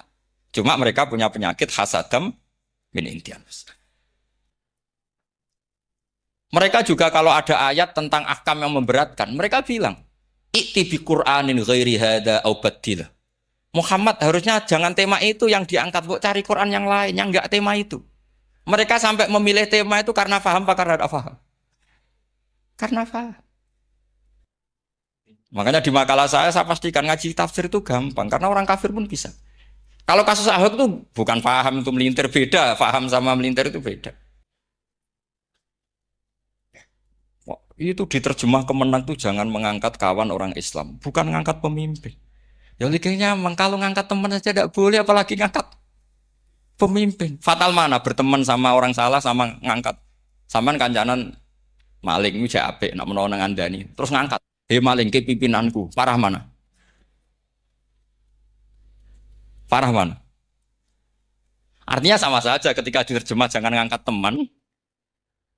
Sebetulnya ngangkat pemimpin lebih fatal. Itu kan mafhum awlawiyah, itu kan normal saja. Itu di Quran biasa misalnya innalladzina ya'kuluna amwalal yatama dzulman. Orang yang makan hartanya anak yatim secara zalim. Kamu bilang, "Gus saya tidak makan kok sepeda motornya tak gasap, tak jual." Yang diharamkan kan makan. Wah, ya sarap kalau gitu. Maknanya begini, memakan harta anak yatim artinya ifsad. Ifsad itu nak ngono ikhraq membakar atau mencuri sama dengan makan. Bal asad. Malah kan lebih apa? Lebih apa? Dasar. Jadi yakuluna di situ tuh ba'dul amsilah sebagian contoh min wujuhil ifsad atau min wujuhil ihlak. Jangan kok karena ayatnya makan, oh yang haram tuh makan. Kalau nyuri gak apa-apa. Paya fat. Itu kan sama dengan santri geblek dikandani kiai ini, "Cong, kowe mbek bojomu jogeman naboi." Suatu saat istrinya lapor lagi, "Pak Yai sekarang ndak naboi tapi nyadui." Karena naboi itu pakai tangan. Ke pertama dilaporkan kiainya, "Pak Yai, suami saya itu sering mukulin saya pakai tangan gini. Cong jogeman naboi bojomu." Dia Pak Yai siap. Suatu saat istrinya lapor, "Pak, tetap benjut kenapa? Kalau nak ini disadui." Kepikirannya, sing haram nabok, nak nyaduk halal. Wah itu kan ngajak goblok bareng. Nah masalahnya di usul fikih kasusnya seperti itu. Makanya saya ini kadang ya maliki sekali. Kadang saya itu maliki sekali. Kadang ya. Misalnya begini, saya beri contoh. Ini yang kisah nyata ya. Ada seorang Arabi datang ke Rasulullah. Ya, tadi kan teman-teman minta juga ilmu hadis ya. Ini satu paket saja. Itu tadi nanti kalau sampean kasih lalim itu sudah ada urusan saya tadi. Nunggu orang mati banyak tadi. Kalau nggak usah nunggu orang mati, sarannya tadi apal tadi. Ya Rasulullah ahlak tuh. Saya ini orang yang rusak. Wama ahlakaka. Lalu yang bikin rusak kamu apa? Qol waqatu imroati fina hari Ramadan. Saya menjima istri saya ketika masih siang. Fina hari Ramadan, siang Ramadan. Walhasil Nabi tidak menyuruh hanya kodok, tapi menyuruh kafaroh. Kafarohnya itu merdekakan budak atau memberi makan 60 orang miskin atau puasa berapa? Puasa 60 hari. Atau urut merdekakan budak atau puasa 60 hari atau memberi makan sitina miskin. Oke, kita sepakat. Sepakat ya hadis itu sahih dan diulang-ulang oleh Ashabus Sunan. Oke, riwayatnya enggak masalah. Sekarang kita analisis maknanya. Sekarang sampean saya tanya. Kalau Anda misalnya sekarang jam berapa ini? Misalnya sekarang jam 9 kurang seperempat Ramadan. Terus Anda rokok atau Anda ngopi, kepengen ngopi terus ngopi tanpa udzrin syar'iyyin. Anda hanya wajib qadha apa bayar kafarah? Enggak sampean jawab. Rata-rata kiai kita, oh mau wajib qadha Gus karena gak jima. Sing seru kafarah iku nak jima. Kan ngombe kopi be jima beda. Pertanyaannya tuh lucu, ini naif secara fikih masalah. Masalahnya begini. Jima bojo itu tidak zina. Jima bojo itu zina apa enggak? Enggak. Berarti dengan makan bedanya apa? Sama kan? Sama-sama amrun mubah. Sesuatu yang boleh. Kenapa hukumannya berat? Makanya kata Imam Malik, enggak itu nilainya. Nilainya adalah hadku hurmati Ramadan bi ghairi udzrin syar'iyyin. Makanya kata Imam Malik, siapapun yang makan fina hari Ramadan, iftar apapun fina hari Ramadan bi ghairi udzrin syar'iyyin, maka hukumnya sama dengan jima fina hari Ramadan. Karena sama-sama ihlak ifsad hurmata Ramadan bi ghairi udzrin syar'iyyin. Enggak ini ilmiah. Kamu udah harus cocok, tapi otak kamu harus percaya. Loh iya kan beda kan? Saya secara nafsu tidak cocok, cek berarti. Tapi ilmiah saya setuju. Kalau Kiai Kandani itu kan pasti pakai badul amsilah, kan nggak mungkin semua contoh disebut. Cong kowe nak mlaku-mlaku jogeman delok wong wedok iku mari setan. Mboten delok, Mbah, nyekel. Lu malah parah to. Ndak bisa. Makanya ini masalahnya lafat. Ini kembali ke Imam Syafi'i bilisanin arabiyyim mubin. Ketika seorang kiai bilang, "Cung jogeman delok cawe itu," adalah mengungkapkan al-muharramat. Bukan mentaksis yang haram itu hanya Saya ulang lagi ya. Ketika seorang kiai bilang, "Cung jogeman delok wedok sing haram," itu semangatnya adalah melawan keharaman, bukan mentaksis yang haram hanya Itu di Quran normal semua, di semua lugat ya biasa. Itu kan sama seperti misalnya seorang bang ngasih uang cucunya, "Cung, tak kayak duit 100.000. Cung, gue tuku es." Terus kue mendingan, "Nak ragu tuku es haram iki kan ngongkone tuku es." Lah kepen putumu mati kan nyeben 100.000 gue tuku es. Ya mulai dulu istilahnya nambahnya ke ibu tuh, "Cung, 100.000 gue tuku es." Cara wong kuno. Maksudnya itu pokoknya umumnya cah cilik senane es menyebut. Ya sudah seperti itu. Sama seperti Quran menghentikan begini. Ini memang salate yang fikih dulu, yang pokok-pokok. Di antara yang enggak boleh dikawin adalah wa antasma'u bainal ukhtaini illa ma qad salaf. Kamu enggak boleh menikahi Sri dan Zainab, kakak beradik. Sudah sepakat nggih? Fi nikahin wahid enggak boleh al jam'u bainal ukhtain. Jadi mbaknya kamu kawin, adiknya kamu kawin fi nikahin wahid. Tapi nak ngeduni boleh, berarti kan dengan waktu yang berbeda. Quran hanya menyebut itu. Kemudian Rasulullah zaman Sugeng itu hanya nambahi wala binal mar'ati wa ammatiha, wala binal mar'ati wa kholatiha. Juga enggak boleh menikahi ponaan plus buliknya. Baik bulik dari bapak, yaitu ammah, maupun bulik dari ibu disebut apa? Kholah. Kemudian ulama fikih merasa ada yang kurang, ditambahi lagi. Dua perempuan yang andekan yang satu itu lelaki kok haram nikah, berarti haram jam'u fi nikahin wahid. Misalnya cucu rabibahnya boleh enggak? Enggak boleh kan? Berarti kalau sampai mengumpulkan cucu dan bahnya fi nikahin wahid juga enggak? Tapi orang yang waras itu tidak akan nyalahkan Quran ketika tidak lengkap. Wa antasma'u bainal ukhtain ila ma qad ini tidak lengkap. Yang haram kan tidak hanya jam'u bainal ukhtain. Termasuk mengumpulkan cucu dan bahnya. Karena Quran nggak mau dengan logika tidak waras itu tidak mau. Taruh saja orang itu rata-rata bahnya kan umur 70 tahun. Cucunya umur 17 tahun. Kebayang nggak kamu nikahi? Sehingga adik kan boleh bareng, mesti kamu milih bareng. Makanya Quran hanya bakas wa antasma'u final ukhtain. Karena yang mungkin masih menggugah selera itu dua. Tapi kalau cucu sama mbahnya itu, kalau ada yang masih selera kan, ya sarap tuh.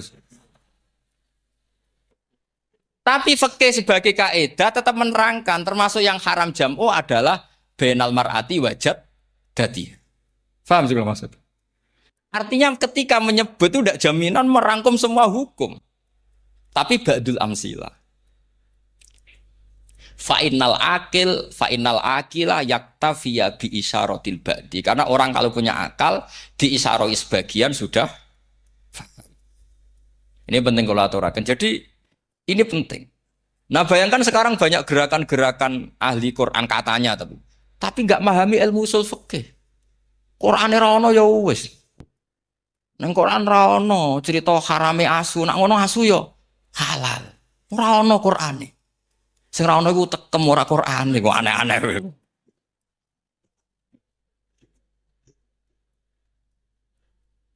Itu kan sama terus sampean misalnya tadi jam 09.00 Ramadan tambah uzurin syariyin terus mangan mie rokokan.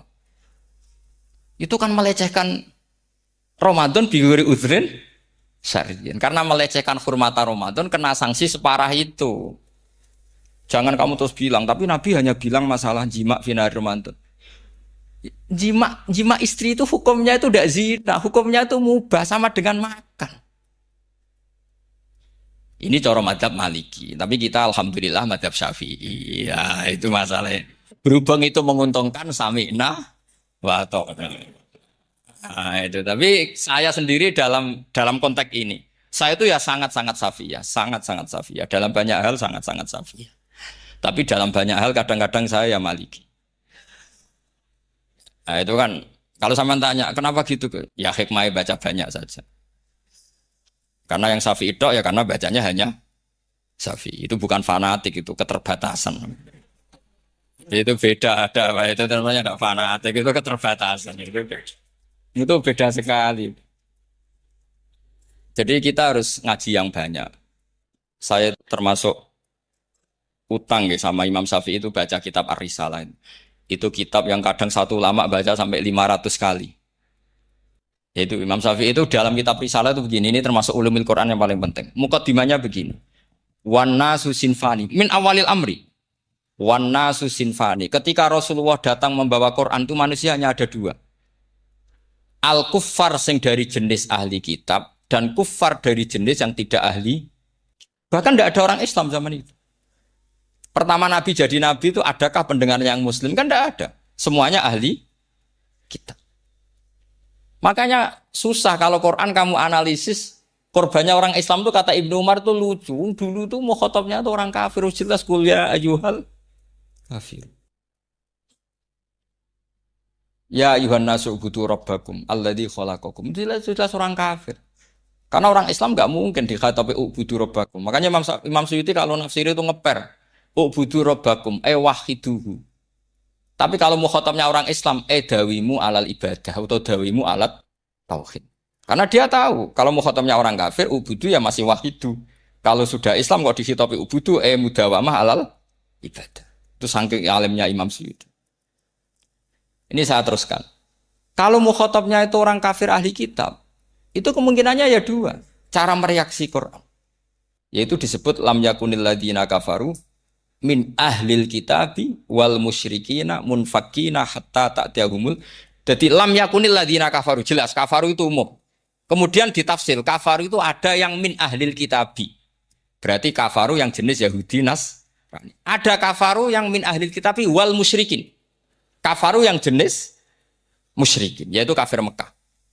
Karena cara kaidah nahwu al-atfu yaqtadi taghayyur, kalau ada ataf pasti konteksnya beda. Ja'a Zaidun wa Amrun, berarti Zaid ada Amar, Amar ya tidak Bakar. Karena Ja'a Zaidun wa Amrun wa Bakrun. Pasti orang ini berbeda. Tidak boleh orang yang sama kamu pakai ataf. Ini sudah clear ya ini ya. Kemudian cara pandang mereka ya beda. Ketika Rasulullah mengajak tauhid, itu ahli kitab tidak masalah. Memang harusnya Tuhan itu satu. Tidak masalah bagi ahli kitab. Problem bagi ahli kitab adalah Muhammad itu nabi. Itu kita nggak suka. Kalau Tuhan satu oke, tapi kalau Muhammad nabi tidak oke. Kita bisa jadi nabi. Kata mereka, karena mereka merasa nasabnya sampai Ibrahim. Sementara zaman itu mereka sanksi Muhammad itu nasabnya konti. Gak jelas. Ini penting kalau aturakan. Sehingga dalam konteks ini Allah menjawab ahli kitab dulu. Ini itu disebut Muhammad itu nasabnya jelas.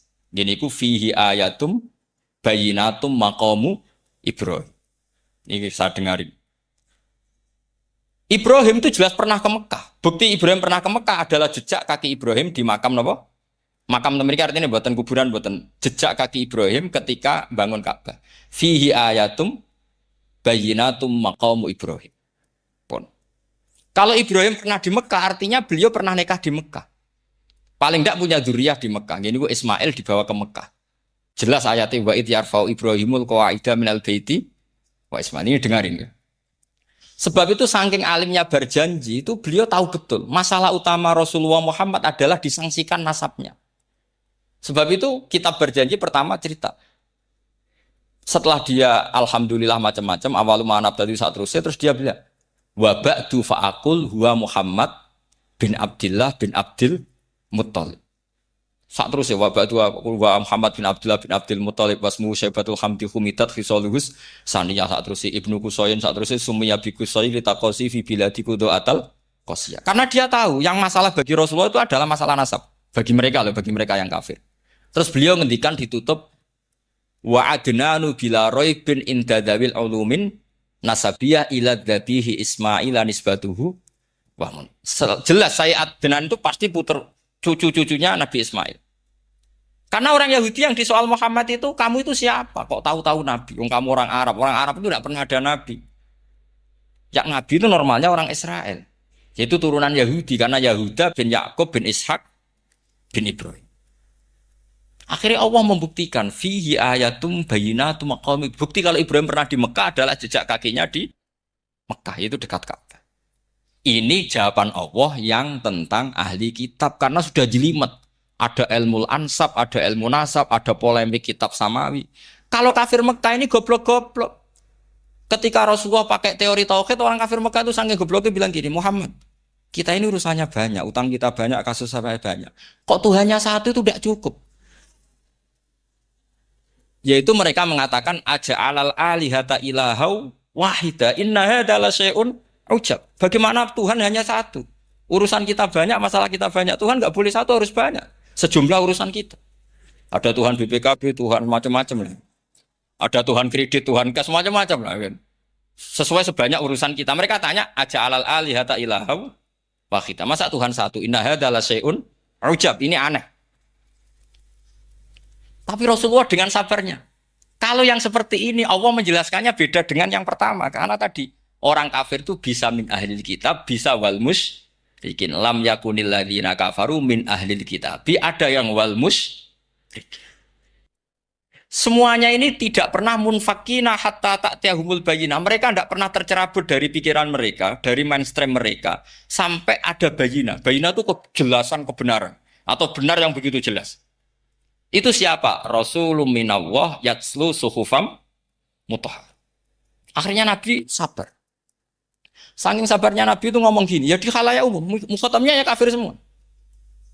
Hei saudara-saudara kami suku Quraisy, kita-kita ini sebangsa. Nabi tanya, Muhammad, ajaran kami itu benar karena kami itu orang yang kita percaya. Tapi kali ini Anda aneh karena ngajak satu Tuhan.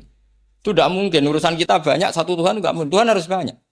Kita punya 3 aja kurang banyak kan, banyak punya Lata, Uzza, Hubal.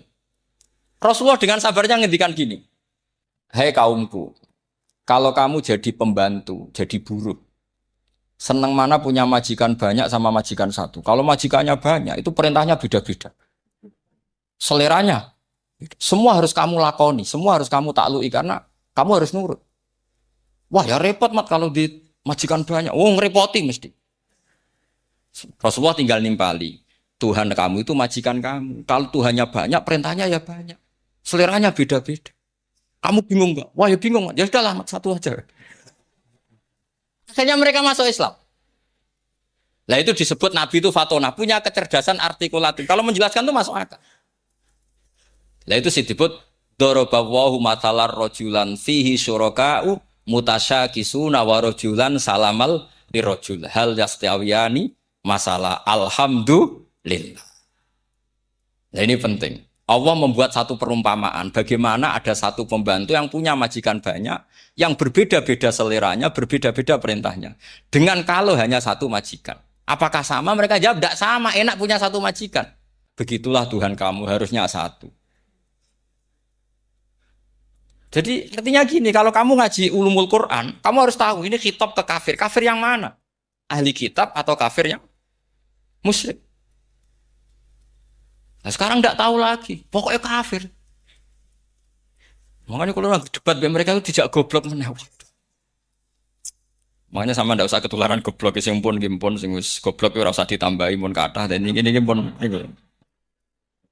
Ya karena kita ngaji jelas Qurannya kan lam yakunil ladina kafar itu masih ada min lil bayaniyah atau min lil bayanil jinsi. Kafaru itu sopo siji min ahli kitab, 2 kafaru sing wal musyrik.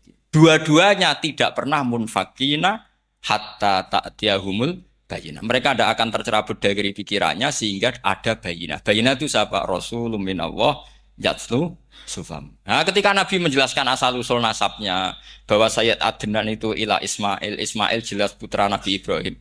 Mereka terus baru iman karena ada fihi ayatum bayinatum maqamun apa? Ibrahim. Ya jadi saya kira demikian nanti kan akhirnya jam itu teman.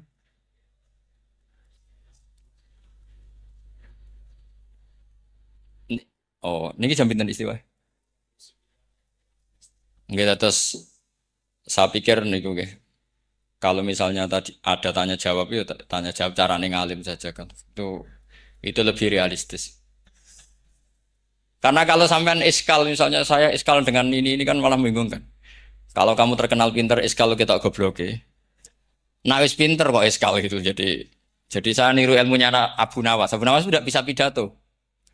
Nggak bisa pidato. Suatu saat dipaksa pidato sama khalifah itu. Hei para hadirin, kamu pinter apa goblok? Lah mereka pinter, mau ngandani wong pinter, terus pinter kok juga ngandani gitu. Akhirnya hadirin itu kan karena seneng sama Abu Nawas tuh seneng. Ya sudah Abu Nawas, kalau gitu kita goblok. Aku mau ngambil wong goblok. Akhirnya terus wassalamualaikum warahmatullahi wabarakatuh. Jadi itu Abu Nawas juga bisa pidato, tapi dia tahu saja caranya menyelesaikan masalah. Itu Abu Nawas jadi. Ya orangnya kacau tapi cerdas itu, makanya jadi guyonan. Sebenarnya Abu Nawas itu figur yang nyata, tapi tidak senaif yang diceritakan orang-orang di anekdot itu. Ya beliau itu orang soleh ketika era Harun ar-Rasyid. Tapi ya tadi karena banyak cerita yang macam-macam. Ya, Abu Nawas itu makanya ini cerita anekdot. Jadi riwayatnya nggak jelas tapi lucunya jelas. Dia itu mangkel punya tetangga profesor ahli astronomi. Adiknya aku mau iso omong kok. Abu Nawas mau pinter mau amale omong kan masyhur itu dia cerita hari Senin tanggal sekian lihat Abu Nawas di alun-alun mau terbang. Orang lihat semua itu Abu Nawas itu ya sudah di podium ya gitu-gitu. Kok nggak mau terbang-terbang? Ya mau itu ya tidak. Wassalamualaikum warahmatullahi wabarakatuh. Yang bilang Abu Nawas terbang siapa? Abu Nawas mau terbang. Yang namanya mau itu ya tidak.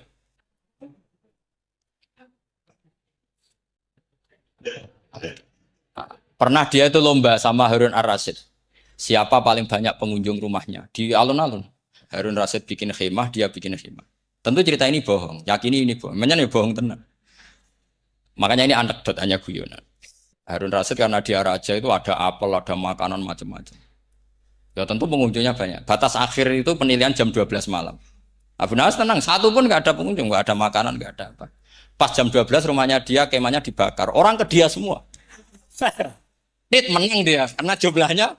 Bahkan Harun Rasyid itu datang ke kemahnya dia. Karena lombanya kan pengumpulan massa terbanyak tit jam 12. Harun Rasyid pikirannya santri ya guys, sugoi jajan nggak mesti teko. Pikirannya gitu. Abu Nawas pikirannya beda. Jenenge ana kebakaran pasti datang. Wes dihitung biaya khemah sama hadiahnya banyak. Banyak banyak hadiahnya. Yang ahli falak ini punya ilmu yang rasional, yang pinter sekali. Dia ilmuwan. Bahwa bumi itu bulat-bulat. Nah, saya lagi tren meyakini bumi flat itu ya kacau nih. Gara-gara penjelasan sing sepihak. Ini wong nganggur. Lah wong ilmuwan kok sentimennya perkara wedi dhuwit. Enggak boleh ilmuwan menyebut sentimen apa? Uang. Akhir bumi itu bulat-bulat. Jadi kalau Anda jalan ke timur terus nanti ke titik yang sama. Abu Nawas ora paham karena dia emang enggak ahli sains gitu. Suatu saat si profesor ini kemalingan, malingnya melayu ngetan. Minta tolong sama Abu Nawas kejarlah maling itu. Kemana? Ke timur. Dia ngejar ke barat. Ditanya sama profesor. Saya udah bilang larinya maling itu ke timur kalau ngejar ke barat. Nanti ketemu di titik yang sama. Akhirnya profesornya ngerti, oh ngenyek tuh. Jadi, nah khawatir saya nanti kalau santri-santri tidak pinter ilmu, terus pilihannya ilmu kayak Abu Nawas, jalan pintas tadi. Karena belajar falak jelimet, belajar faraid apa? Jelimet ada aul, ada roh, terus semua ada masalah yang ruwet-ruwet terus. Akhirnya mau olah bicara. Nah, ini musibah innalillahi wa inna ilaihi raji'un. Itu tidak boleh. Quran tidak mengajarkan itu. Quran tetap mengajarkan ilmu meskipun ada nilai seninya. Ya tadi nilai seni tadi misalnya Allah mencontohkan daraba wa masalah rajulan fihi syuraka. Terus kedua uniknya Quran itu begini. Setelah dipikir itu nyata-nyata lebih detail. Misalnya begini. Ketika Allah mencontohkan ba'udah itu nyamuk. Itu orang-orang kafir itu bilang gini, "Ya Muhammad, Tuhan Anda kehilangan stok ilmiah. Sehingga contoh itu enggak yang dahsyat tapi sekedar nyamuk. Wong nyamuk kok digawe contoh. Mbok ya contoh itu dinosaurus, tak jerapah, tak apalah yang keren itu.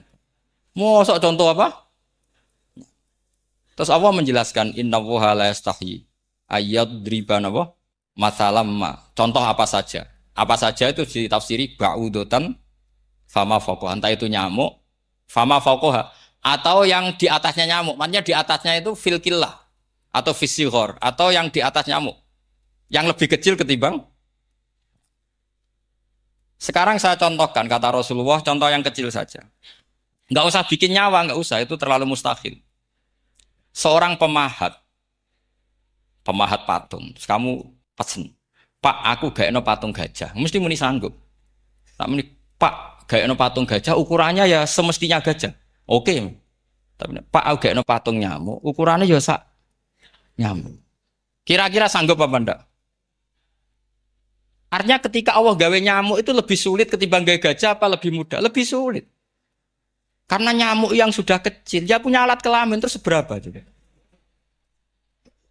Alat kelaminnya juga tetap harus ada lubangnya terus seberapa. Temen saya malah ada yang cangkem elek bilang gini, lalu ya punya kuman, kumannya seberapa. Nah ini pentingnya ngaji akal. Kamu jangan hanya bilang, wow dinosaurus, jerapah. Seru nyamuk. Nah karena orang sudah ada itibar dengan nyamuk, didatangkanlah nyamuk banyak. Sebenarnya nyamuk banyak itu mergo mangkel, gak diperhatikan itu. Makanya terus. Lah ini saya tahadus binemat. Istri saya itu sering protes. Istri saya kalau manggil saya Gus karena orang Jawa Timur. Itu sama-sama jagongan itu saya itu tidak pati sering digigit. Namun ya digigit tidak sesering sampean itu jelas. Terus saya tanya, Gus punya doa apa? Kenapa tidak pati begitu digigit nyamuk? Saya bilang karena saya sudah tahu hikmahnya nyamuk. Jadi harusnya dia sudah tidak nyerang saya kata saya itu. Makanya ini ijazah, agak mandi salah sampean gitu. Karena tadi logika yang terbangun gitu. Kalau Allah bikin gajah, melubangi belalai gajah itu masih masuk akal. Bahkan saat kita bikin patung masih bisa. Tapi kata tadi nyamuk itu sudah kecil, harus punya usus, harus punya alat kelamin, harus punya telur. Telurnya juga detail lagi. Ini disebut innallaha la yastahyi ayyadriba mathalam ma ba'udah. Sehingga ba'udah di mata ahli tafsir, di mata ulama ini contoh yang luar biasa. Tapi di mata orang-orang yang nggak seneng mikir, kok terima nyamuk itu. Makanya saya minta kangkang di sini bisa makan itu harus syukur. Makan itu luar biasa. Saya tuh sering nyontohkan di Jogja. Saya punya teman sakit. Kalau nggak ada obat dari Belanda itu mati. Kalau ini nggak dapat obat bagus dari Belanda atau dari Jerman itu meninggal. Berapa bulan lagi matinya? 3 bulan. Kalau nggak sampai dapat obat mati 3 bulan. Oh masih mandi obat yang di Jogja apa itu makan atau minum. Kalau orang nggak minum nggak sampai 3 bulan sudah mati. Boy orang itu mikir seperti itu. Tapi kita ini kalau obat dari Jerman, dari Belanda itu hebat. Kalau enggak kita mati sebulan lagi, 3 bulan lagi. Allah bikin obat pada kita tiap hari, yaitu kita bisa makan, bisa minum. Itu kalau sekali nggak makan, 5 hari bisa mati. Tapi kita karena ngakan itu hal yang biasa, nak duit iso utang, terus dianggap biasa. Ini kalau ulama masalah besar. Punya otak seburuk itu masalah besar bagi ulama. Sehingga Allah tidak malu ketika ngendikan kulu wasrobu, tidak malu karena makan ini urgen, sangat penting. Dan Allah tidak malu meskipun Quran itu temanya kelas tinggi biasa Allah mengatakan jong kowe iku kulu min thayyibati marusang nakum, kamu makan. Karena minum obat itu kebutuhan kita ketika sakit. Tapi kalau makan adalah kebutuhan kita sihatan wasukman, saat sakit maupun saat sehat. Nah, kalau Anda dengan kualitas ini, ketika Allah membicarakan makanan, itu Anda akan respect sama Allah, karena memang ini urgen, betul. Tapi kalau Anda cara berpikir gini, hanya cari goro ibal ilmu yang aneh, yang seru, kamu baca ayat itu akan menjadi biasa-biasa saja. Dan itu masalah bagi mahabbah Anda pada Al-Quranul Karim. Ya, saya kira demikian, terus mungkin saya pikir tidak etis ya, karena ini Jumat nanti. Sing biasa itikaf nanti terganggu. Nanti saya dianggap problem. Ya kalau ada tanya jawab ya saya mohon tadi ya. Karena ini zaman akhir, saya memang butuh sekali. Kenapa saya mau datang? Satu, hormat Kiai Hanan.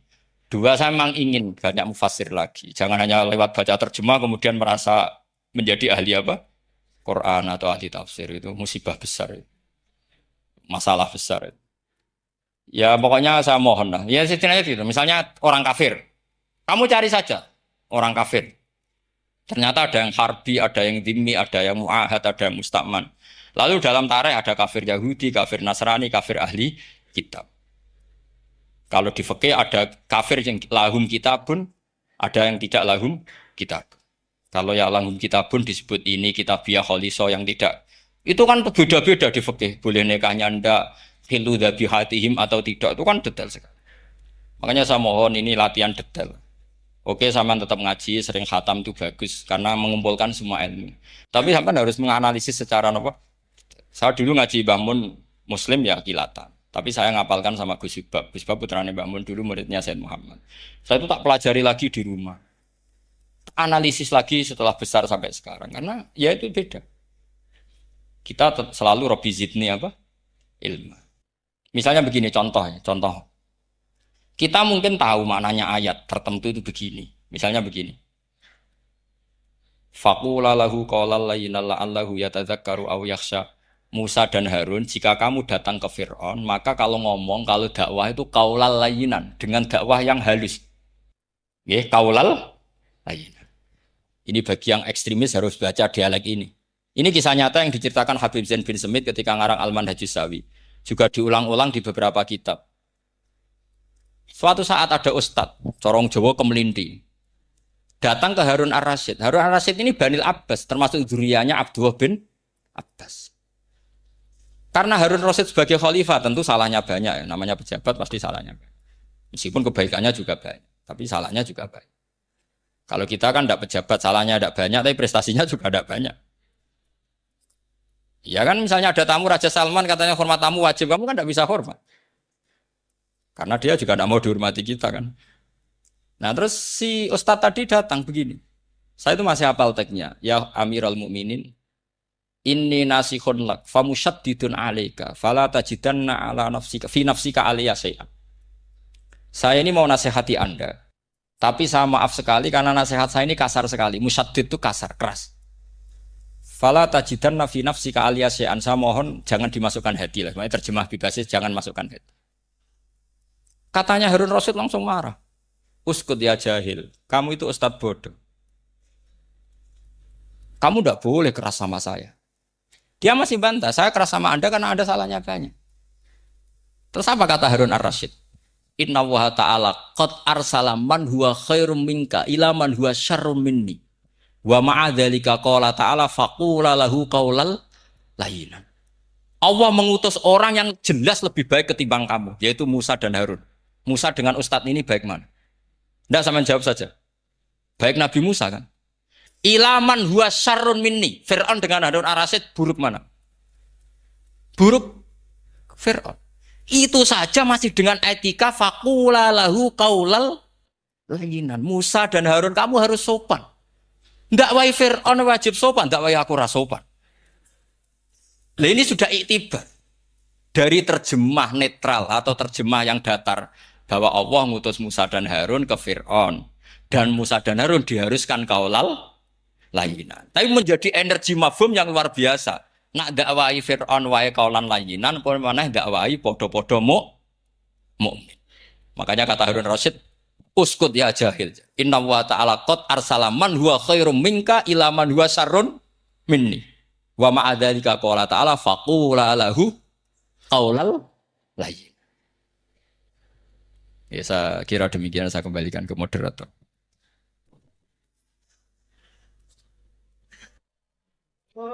Ya setengah jam Jumat. Ini Jumat setengah jam apa nih? Alhamdulillah penyampaian materi dari beliau telah selesai. Sangat menarik, gamblang dan sangat jelas sekali, sehingga mungkin tidak butuh untuk kesimpulan dari moderator. Jadi dialog ada waktu 30 menit.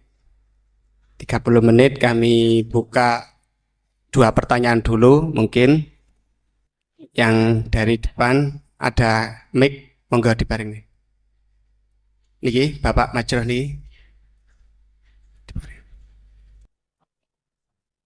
Satu orang satu pertanyaan Pak nggih.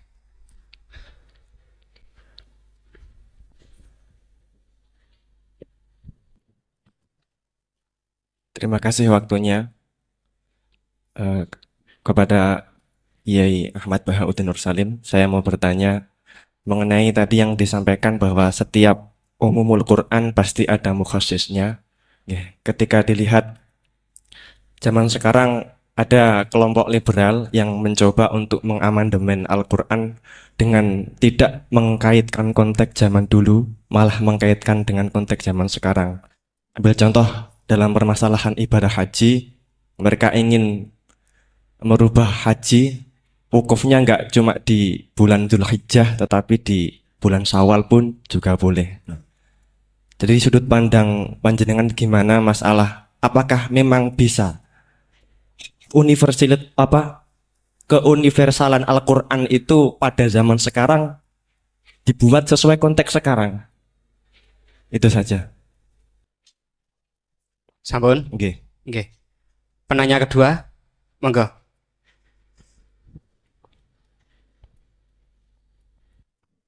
Assalamualaikum warahmatullahi wabarakatuh. Waalaikumsalam. Dumateng Yai, ini ada pertanyaan tentang penafsiran Al-Quran berdasarkan ilmu sains. Eh, untuk abad sekarang, kita mengenal teori ledakan besar yang sudah sangat populer. Namun walau demikian ilmu ini masih dalam bentuk zon yang wakilnya hakikatnya kita belum tahu dan belum yakin secara pasti.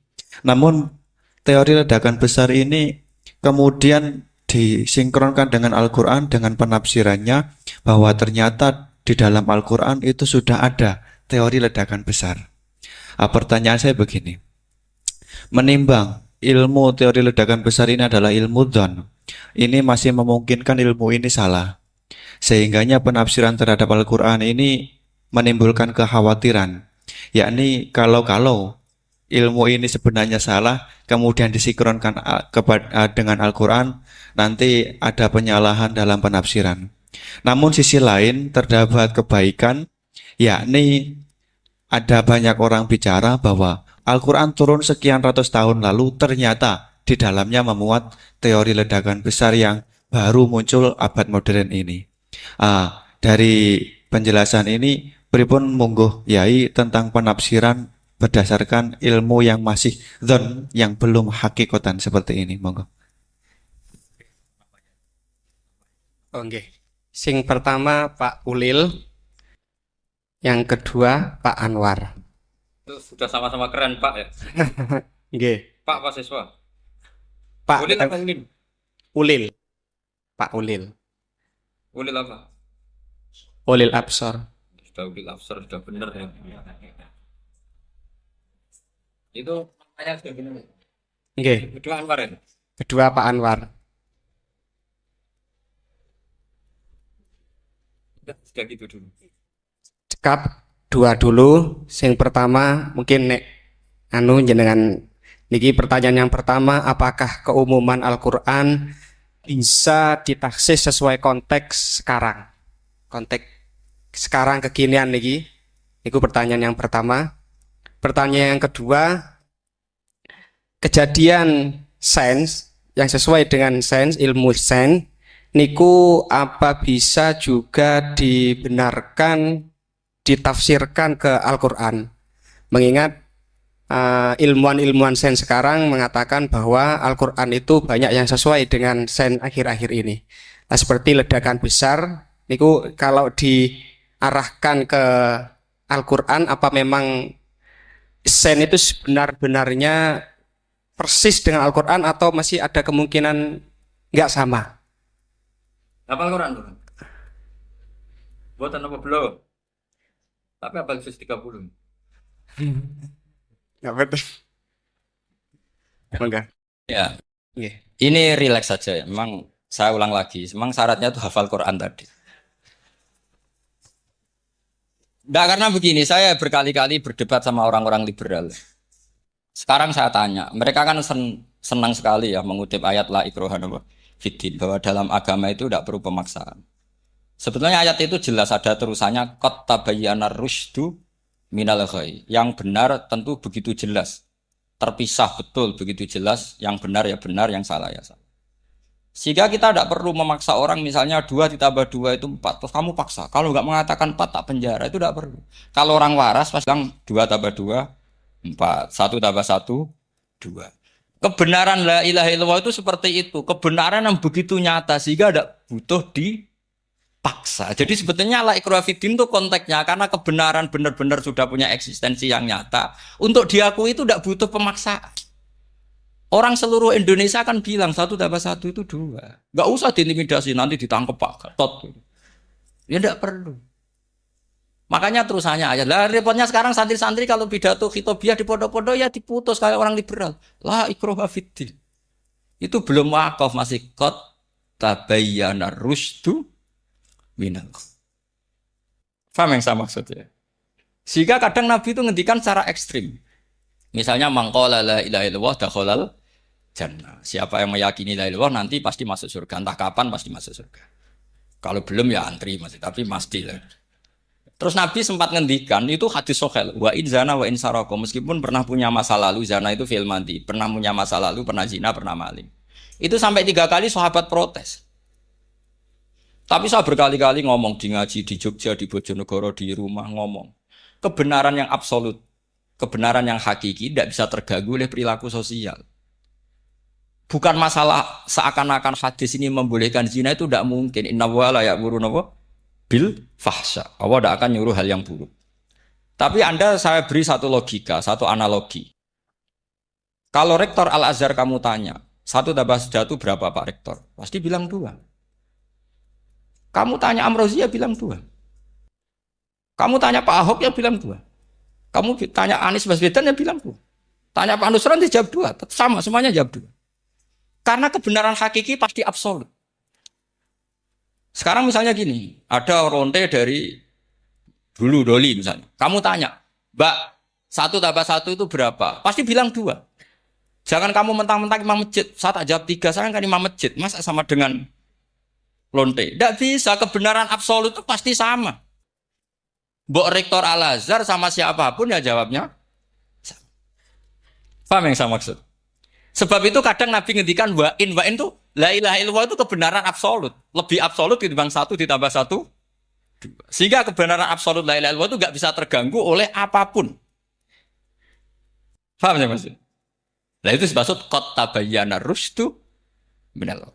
Kita tanya rival politik. Pak Jokowi kamu tanya 1 apa 1 ya 2. Pak Prabowo ya bilang. Bukan karena rival politik. Tadi Pak Jokowi jawab berapa? 2. Ya udahlah 4. Tidak ada seperti itu.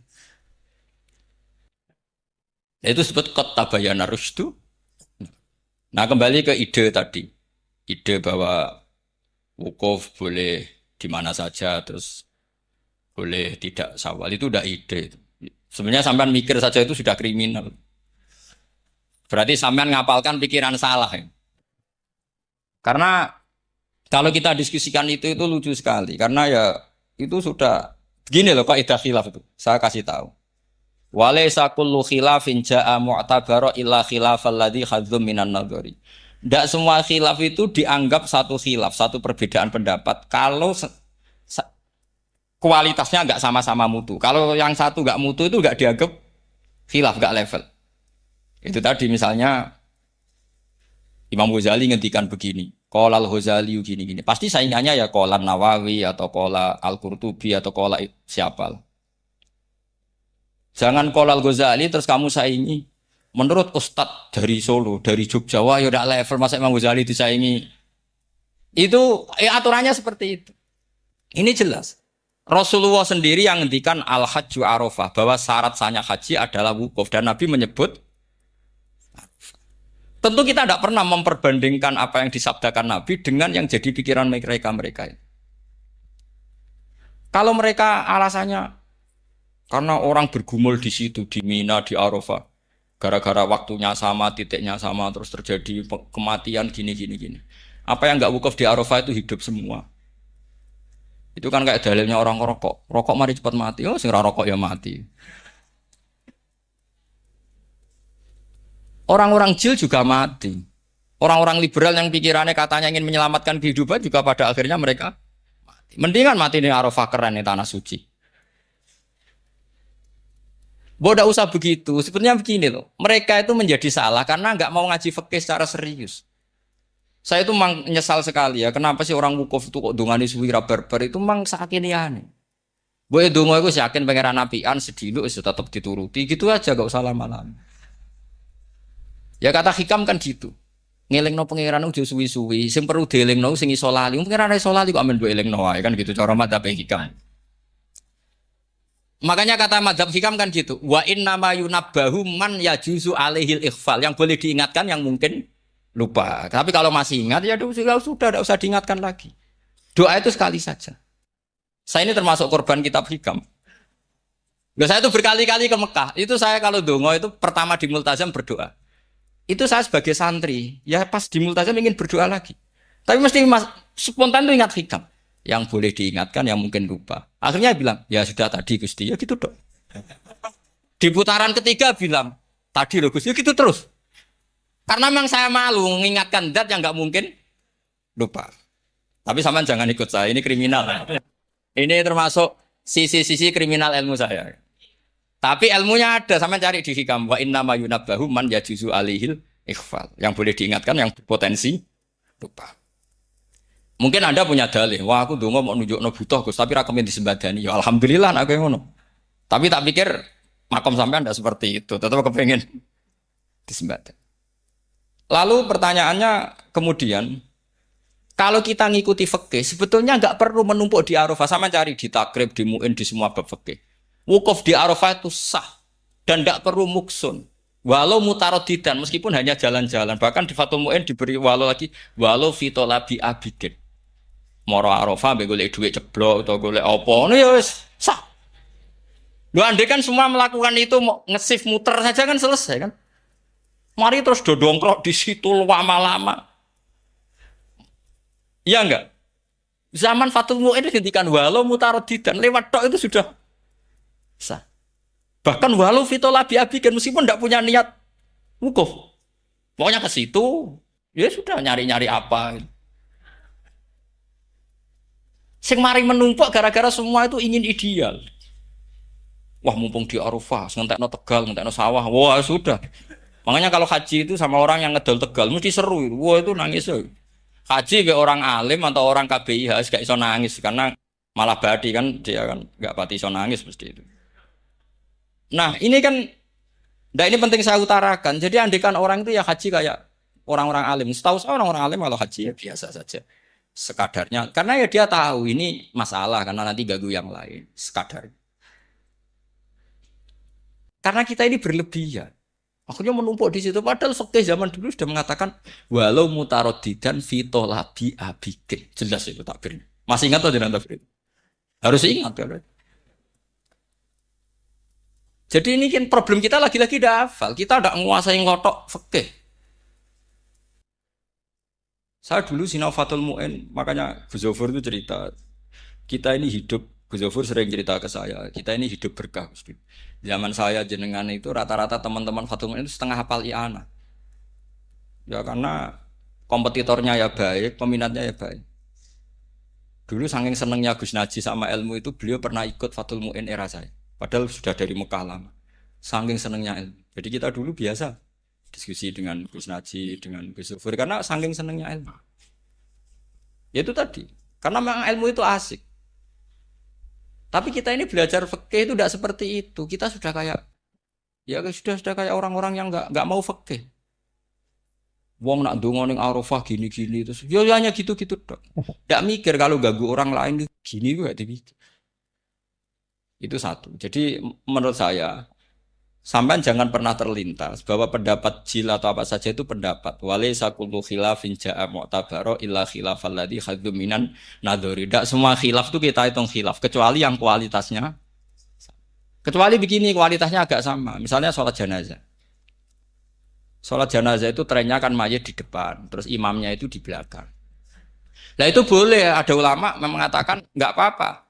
Sholat jenazah, jenazahnya di depan, mayat imamnya di apa jenazahnya di belakang, imamnya di depan. Meskipun itu tidak lazim, tapi masih masuk akal itu tadi fa'innal janazah laisat bimanzilatil imam. Piye jenazah ora imam wajib kok ngarep. Alasannya apa? Lo itu udah orang liberal itu kitab Mahalil.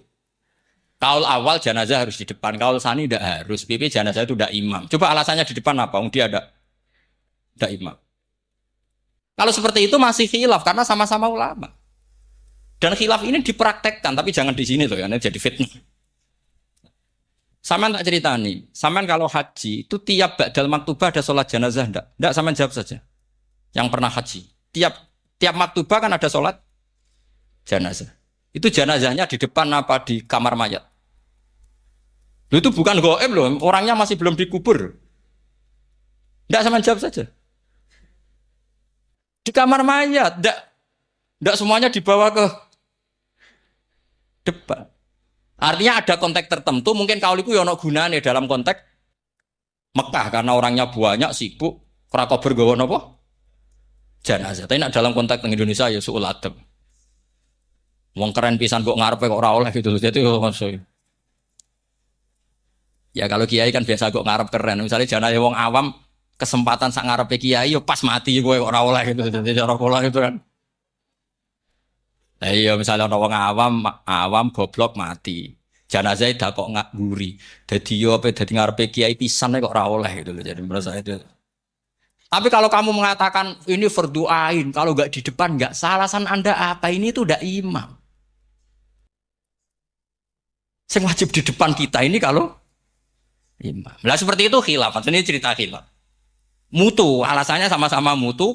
Koilnya yang punya pendapat ya sama-sama mutu karena diceritakan kita mahal. Dan dipraktekkan di Arab Saudi, yaitu banyak jenazah di kamar mayat, tetap sholat apa? Jenazah. Goib. Itu pernah saya praktekkan. Tapi sekali itu saja, mungkin tidak terulang. Pas kemarin Banafe Hajin. Banafe itu dekat jenazah itu tidak mungkin, banyak sekali. Gak sholat itu bengi-bengi tak ini nganti jam loro. Dan saya akrab sama beliau, sering guyon sama saya. Sebelum meninggal tuh berkali-kali ya memang masih keluarga sama saya jadi sering guyon. Dulu sering guyon sama saya. Ya aku sebenarnya tenanan ini sering ngandani saya. Saya nggak ngira kalau mau wafat. Akhirnya saya itu ke masjid sama anak saya namanya Hasan. Aku nyelati Banafe. Pak kok nggak di depannya? Ya sudah ini darurat. Karena nggak mungkin mendekat beliau. Jadi ya itu tadi buktinya sholat gaib. Sholat gaib juga misalnya orang Kediri boleh nggak nyolati orang yang mati di NTT yang lebih timur boleh nggak? Boleh. Padahal mayatnya di belakang. Karena memang nggak imam.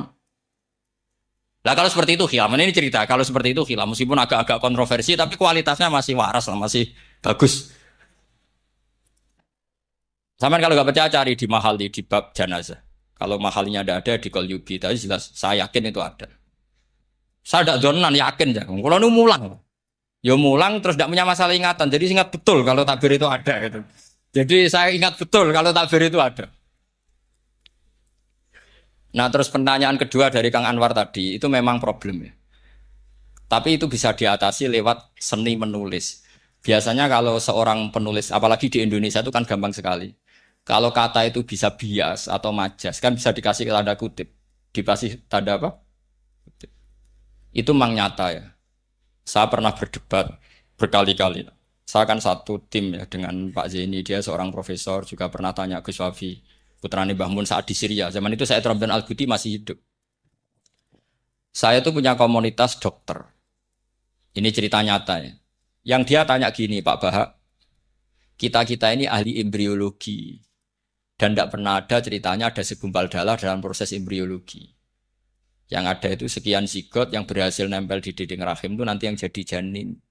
Jadi kalau kita ngaji ada segumpal darah itu menjadi aneh bagi kita. Karena proses itu tidak ada. Ya saya jawab ya enteng saja. Ya kan yang bilang segumpal darah itu kiai kan tidak Quran. Makanya benar Kang Anwar tadi yang ngomong itu mufasirnya atau kiainya yang nerjemah. Kalau Quran hanya bilang min alakin. Iqra bismi rabbikal ladzi khalaq khalaqal insana min alaq. Alaq itu kan dari kata alaqa ya'liku alaqon, sesuatu yang nempel itu namanya alaqah. Makanya di Alfiyah ada wa ulqatun hasilatun ulqah itu sesuatu yang terkait atau yang menempel. Sehingga ya ya pokoknya kalau alaq itu artinya tidak harus segumpal darah, bisa sesuatu yang menempel. Sama cari di kamus, dicari sama dia kamus. Alika ya'liku menempel. Oh, ya oke Pak, enggak masalah.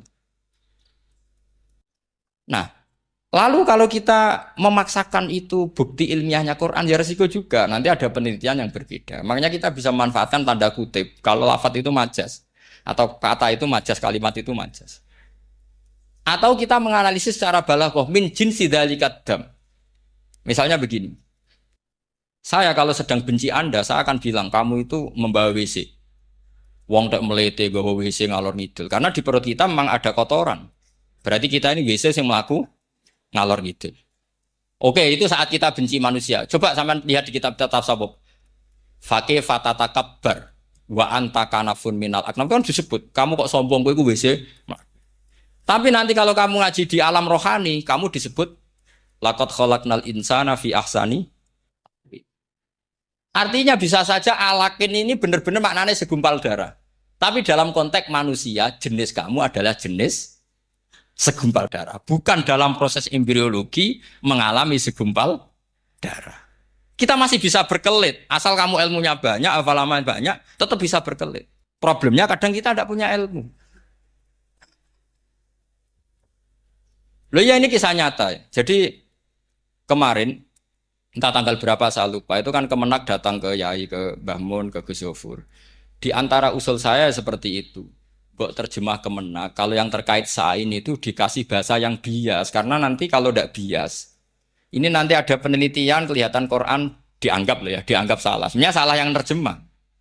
Atau kita yakin sesuai ilmiah ternyata suatu saat ada penemuan yang berbeda. Kita bisa manfaatkan tadi seni menulis tadi, misalnya tanda kutip atau dipakai kata bias. Ya misalnya begini, contoh paling gampang tadi, misalnya kita bangga misalnya Quran terbukti benar ketika mengatakan baca ala bainahuma barzakha wa hijra mahjura, antara air tawar dan air laut itu ada pemisah. Kita mungkin ya setuju nyari-nyari ayat tentang Big Bang, tentang apa ledakan yang dahsyat. Tapi apapun itu teori itu bisa iya bisa tidak. Nah itu kita bisa manfaatkan tanda kutip. Atau seni pakai lughat. Saya beri contoh seni lughat begini. Keyakinan santri yang di sini, yang di kewajian sini. Makhluk itu yang terkenal kan 3. Manusia, jin, terus setan. Sudah kan 3 itu. Keyakinan sampean manusia dengan jin sama apa enggak? Beda kan, katanya beda. Terus jin dengan setan itu beda apa sama? Enggak, sampean jawab. Beda, rata-rata santri fikih bilang beda karena jin itu bisa mukallaf, bisa sholat, bisa enggak. Kalau setan pasti enggak sholat. Tapi pecinta orang sholat dia, kalau orang sholat datang, penggemar dia, mau ganggu. Nah sekarang pertanyaannya gini. Lalu ketika para ulama mengatakan jin dan malaikat itu beda, jin dengan setan beda. Tapi di Quran itu ada loh ayat. Fasajadu illa iblis. Kana minal jinni fafasaqa an amri rabbi. Jelas ayatnya di surat Isra kalau nggak salah itu. Kana minal jin. Kana ono sopo iblis iku minal jinni. Padahal tadi Anda yakin iblis dan jin itu tidak sekategori. Tapi ayat itu kana minal jin. Caranya gimana gampang? Sama cari di tafsir Baghawi atau tafsir Ibnu Katsir. Caranya adalah dianalisis secara lughat. Sesuatu yang enggak kelihatan atau yang gelap disebut jannah. Misalnya malam, kata Quran apa? Falamma janna alaihi lailu ra'a kaukaba. Karena malam itu gelap disebut jannah. Orang yang gila karena masturul akli disebut majnun. Karena madatul kalimah sama-sama jinnun. Madatul kalimah kan sama kan? Jim nun musyaddad berarti jim nun nun. Saya ulang lagi ya. Kalau malam disebut falam majana alaihi lailu. Kalau orang masturul akli disebut majnun.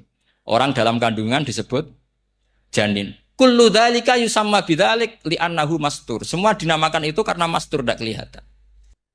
Nah, sekarang sampai tak tanya, iblis itu kelihatan apa enggak? Ndak, berarti kalau kana ana sapa iblis minal jinni setengah barang sing ora ketok. Kejumanane minal jinni kelompok jin. Nanti kamu masalah dengan kiai Anda meyakini, "Lho jin kok iblis?" Beda. Jin itu iso ngaji. Ya gampang saja. Kalau jin yang sakolen, ya jin yang bisa Islam, bisa kafir. Tapi kalau kata jin yang dalam ilah iblis, karena minal jinni minal masturin. Faham yang saya maksud? Tetap bisa ada solusinya. Makanya ngaji itu jangan hanya Ibnu Katsir. Ibnu Katsir itu beliau hanya menjawab lewat riwayat.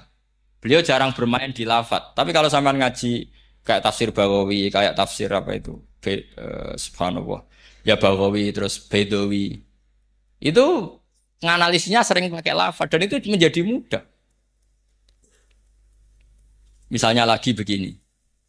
Salat kita ini ya salat yang muftatahatun bitakbir, muftatamatun bitaslim. Tapi kita secara lughat jelas as-salat lughatan ad-du'a.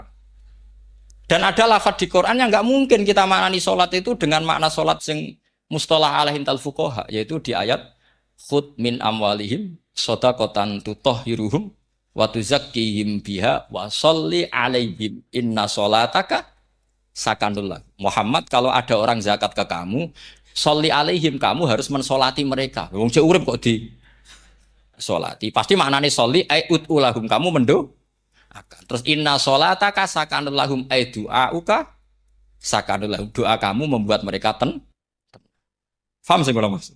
Lagi-lagi kita, kalau Anda janggal secara ilmiah, ya sama seperti misalnya, katanya bumi menurut Quran itu diciptakan dalam masa 6 hari. Padahal menurut teori Big Bang sekian juta tahun. Lu yaumin itu maknanya tidak harus 24 jam. Kullahinin bisa disebut kullah yaumin. Buktinya ayat yas'aluhu man fis samawati wal ard kulla yaumin huwa fi sya'an. Apa Allah memutus sesuatu nunggu 24 jam? Kullahinin wa kulla waqtin huwa fi sya'an. Makanya di terjemahan UII termasuk saya usul visitati ayam itu dalam 6 masa. Karena kalau orang bilang hari asumsinya itu 24 jam kali 6. Itu masih bisa, masih meskipun mungkin seperti itu, tapi ya mungkin tidak. Tapi kita masih bisa bermain kata gini, ku dinetralisir. Yaum maknanya khin. Napa maknanya napa? Khin. Kayak di apa? Yas'aluhu man fis samawati wal ardi kulla yaumin huwa fisa. Kayak di ayat lagi, limanil mulkul yaum. Allah tanya itu ketika di akhirat apa di dunia? Enggak, sama jawab. Di akhirat. Ketika nanti di akhirat Allah tanya, liman iku kedue sapa al mulku te kerajaan al yauma. Limanil mulkul yaum lillahil wahidil. Fa inna fil akhirah laisa hunaka yaumun wala hunaka sa'a wala hunaka misalnya arbaun wa isruna sa. Di akhirat tidak ada 24 jam. Istilahnya Allah ya limanil mulkul yaum. Paham sih kalau maksud? Jadi lagi-lagi syaratnya hafal tadi. Nah, jadi artinya lafadz yaum dipakai di Quran berapa kali? Konteksnya apa saja. Ya saya kira demikian. Mungkin kita anggap cekap ya, karena tadi apa? Ini Jumatan terus tak pikir tanya itu ya saya yang tanya itu tadi. Ya nggak apa-apa kalau masih ada yang tanya. Tapi saya pikir ya itu tadi lah. Yang saya utarakan saya kira cukup. Kalau ingin alim memang syaratnya harus hafal banyak. Terus. Ya kalau ndak ya itu tadi harus orang sudah ndak ada semua terus tinggal kita yang hidup itu pasti kita alim sendiri itu. Ya pilihannya hanya itu. Tapi kalau ingin kompetisi masih gampang lah. Di Kediri banyak orang alim, di Rembang banyak. Kan bisa cara Imam Bukhari al-luqi wal mu'asyarah bisa sering ketemu lewat ngaji kilatan atau ngaji. Karena kiai banyak. Ada yang kiai fanatik khatam, kilatan. Di sarang ya banyak kados kisah itu. Ngaji butuh khatam. Khatam itu barokah. Kan pernah mendengar sekian. Ada kiai yang senengannya yang penting faham. Ada kiai yang kebetulan nasibnya baik, ya faham, ya khatam. Itu ada santri macam-macam, sementing khatam. Ono sing penting faham, sing penting ya penting untuk barokah. Terus repot aja gitu. Repot es. Tapi yang penting itu saya mohon lah.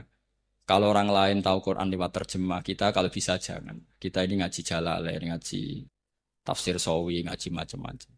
Saya itu kalau sinau tafsir itu tak ulang-ulang. Saya itu sampai lupa khatam Jalalain berapa kali itu sampai lupa. Karena itu tadi, setiap saya baca, pasti nanti analisisnya beda. Tadi misalnya, budu robbakum. Kalau dalam konteks orang kafir jelas wahidu robbakum. Karena mereka masih melakukan isyraq. Tapi kalau orang Islam dibilang cong kamu ibadah, dawimu alal ibadah karena sudah Islam. Itu Imam Suyuti tidak konsisten. Nggak konsistennya karena beliau orang alim. Ya Yohanes kadang ditafsiri ahla Makkah. Memang saat itu konteksnya Makkah. Tapi dalam konteks Islam tentu wama arsalna ka ila ka fatal lidasi basyiro. Itu kan ulama. Kalau ingat asbabun nuzul ya Yohanes jelas ahla Makkah. Tapi kalau ingat umumul Quran nas ya kulan nas, bukan harus ahla apa? Makkah. Makanya ada fi tafsirin qala ahla Makkah. Wa fi tafsirin akhar dia bilang ayan nas. Ini yang mengulang-ulang akan paham karena konteksnya apa? Beda. Lagi-lagi ya tadi harus hafal. Ayuhan nas dipakai Quran berapa kali? Konteksnya apa saja? Makanya Ibnu Abbas ketika ditanya bagaimana perbedaan ayat Makkiyah dan Madaniyah, beliau enteng jawab. Biasanya kalau surat Makkiyah dimulai ya ayuhan nas karena mereka zaman itu masih kafir belum berstatus mukmin. Kalau di Madinah rata-rata khitab sudah ya ayyuhalladzina amanu karena di Madinah mayoritas sudah mukmin. Tetap memanfaatkan proses dialek dan itu mudah. Memang kalau kita neliti terus mudah. Maknanya mudah itu tidak sulit. Ya memang Nabi begitu. Loh sampean kalau hafal hadis nanti akan ngomong seperti saya. Ya itu otomatis. Misalnya begini, Nabi itu ditanya, ya Rasulullah, dulani ala amalin gini-gini terus terakhir dia ya itu khilunil jannah yang bisa masukkan saya ke surga. Nabi jawabnya itu, inna dzalika yasir, itu gampang. Tapi terusannya yang enggak nguati, alaman yassarahu wa. Oh, itu gampang dong bagi wong sing digampangno pangeran. Orang kata Nabi, wah ini sulit, enggak semua orang masuk surga. Nabi jawabnya, inna dzalika yasir, itu gampang. Tapi terusannya alaman yassarahu wa. Iya makanya Quran adatnya ya gitu. Inna dzalika 'ala Allahi yasir. Ya itu gampang. Bukan berarti kita nyepelekno ndak, memang dia itu tadi. Sesuatu sulit itu kalau kita tidak tahu rumusnya, kita tahu, cuma tidak mau. Sampean tahu kalau rumusnya ingin alim tafsir harus hafal Quran, hafal hadis, pernah ngaji etkon, ngaji ini. Tahu, tapi kan nggak mau. Akhirnya mau takut tok, carane ngalim piye, Gus? Asline ngerti, nak carane iku ngerti. Geleme sing ra. Nah, itu kan gitu. Ini kebetulan kenyek kan ngomong fakta biasa mawon, betul kenyek. Ya seperti kamu mau ke Jakarta kan jauh, tapi tetap gampang caranya beli tiket gini-gini ya kan.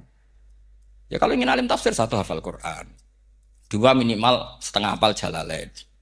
Nanti kalau Jalalain janggal, kamu ngaji Sawi karena banyak juga Jalalain yang diprotes sama Imam Sawi dikritik itu kan wajar ya. Sarah itu biasanya membenarkan yang di matan ada masalah. Takrib kurang barokah, ada beberapa yang dibenarkan Sarah. Kayak takrib ngendikan mabit bimina sunat apa wajib. Kalau di kitab Fathul Qorib sunat, di Sarah dibenarkan kalau yang benar itu wajib. Takrib bilang sholat jamaah itu sunat muakkadah, di Sarah dibenarkan itu fardu kifayah. Ya sama di Jalalain kadang ada masalah seperti itu. Imam Suyuti meyakini satu hal sama Sarah dibenarkan. Makanya ya Jalalain ya Sawi. Nanti setelah itu khatam semua belajar tafsir Baghawi. Nanti kan alim sendiri. Apalagi di desa kamu tidak ada orang alim, wah hebat. Kak, kamu jangan hidup di sarang, di Lirboyo, di daerah-daerah. Jangan hidup di Kuwagen, nyari daerah yang aman. Aman dari kontrol maksudnya. Tapi yang jelas itu jawab dulu mudah. Kalau kamu menjawab sulit, kualat neraka. Lihat bagaimanapun Quran disifati Allah walaqad yassarnal Qur'ana lidzikri fahal mim mudzakir. Makanya saya tadi ngomong, kalau Anda hafal seperti saya, pasti cara ngomong kayak saya. Kita mau ngomong Quran sulit tidak mungkin. Kita ini ingat kalau Allah mensifati Quran walaqad yassarnal Qur'ana. Fakaifa wasafahu wa bil yusri wa anta taqulu bil usri. Bagaimana Allah mengatakan yusrun kemudian Anda mengatakan usr. Neraka sama bantah pangeran. Atau gini kalau terpaksa ini sulit Gus. Tapi sementara ini, pokoknya tambahi gitu. Lah nanti ya masih sulit. Tapi ya bisa saja tidak sulit. Karena tadi bukti kalau Quran mudah, orang kafir ketika dibacakan yang nangis banyak. Raja Najasyi sebelum Islam dibacakan surat oleh Ja'far bin Abi Thalib nangis. Inna hadza wa manazala ala Musa lamin miskatin wahidah. Ini dengan Taurat pasti dari pintu yang sama, dari nur yang sama. Miskat itu nur. Faham nangis sampai wa idza sami'u. Sami'u itu belum Islam loh ketika itu. Wa idza sami'u ma unzila ilar rasuli taro a'yunahum tafidu minad dam'i mimma arafu minal hak lagi yaquluna rabbana aman.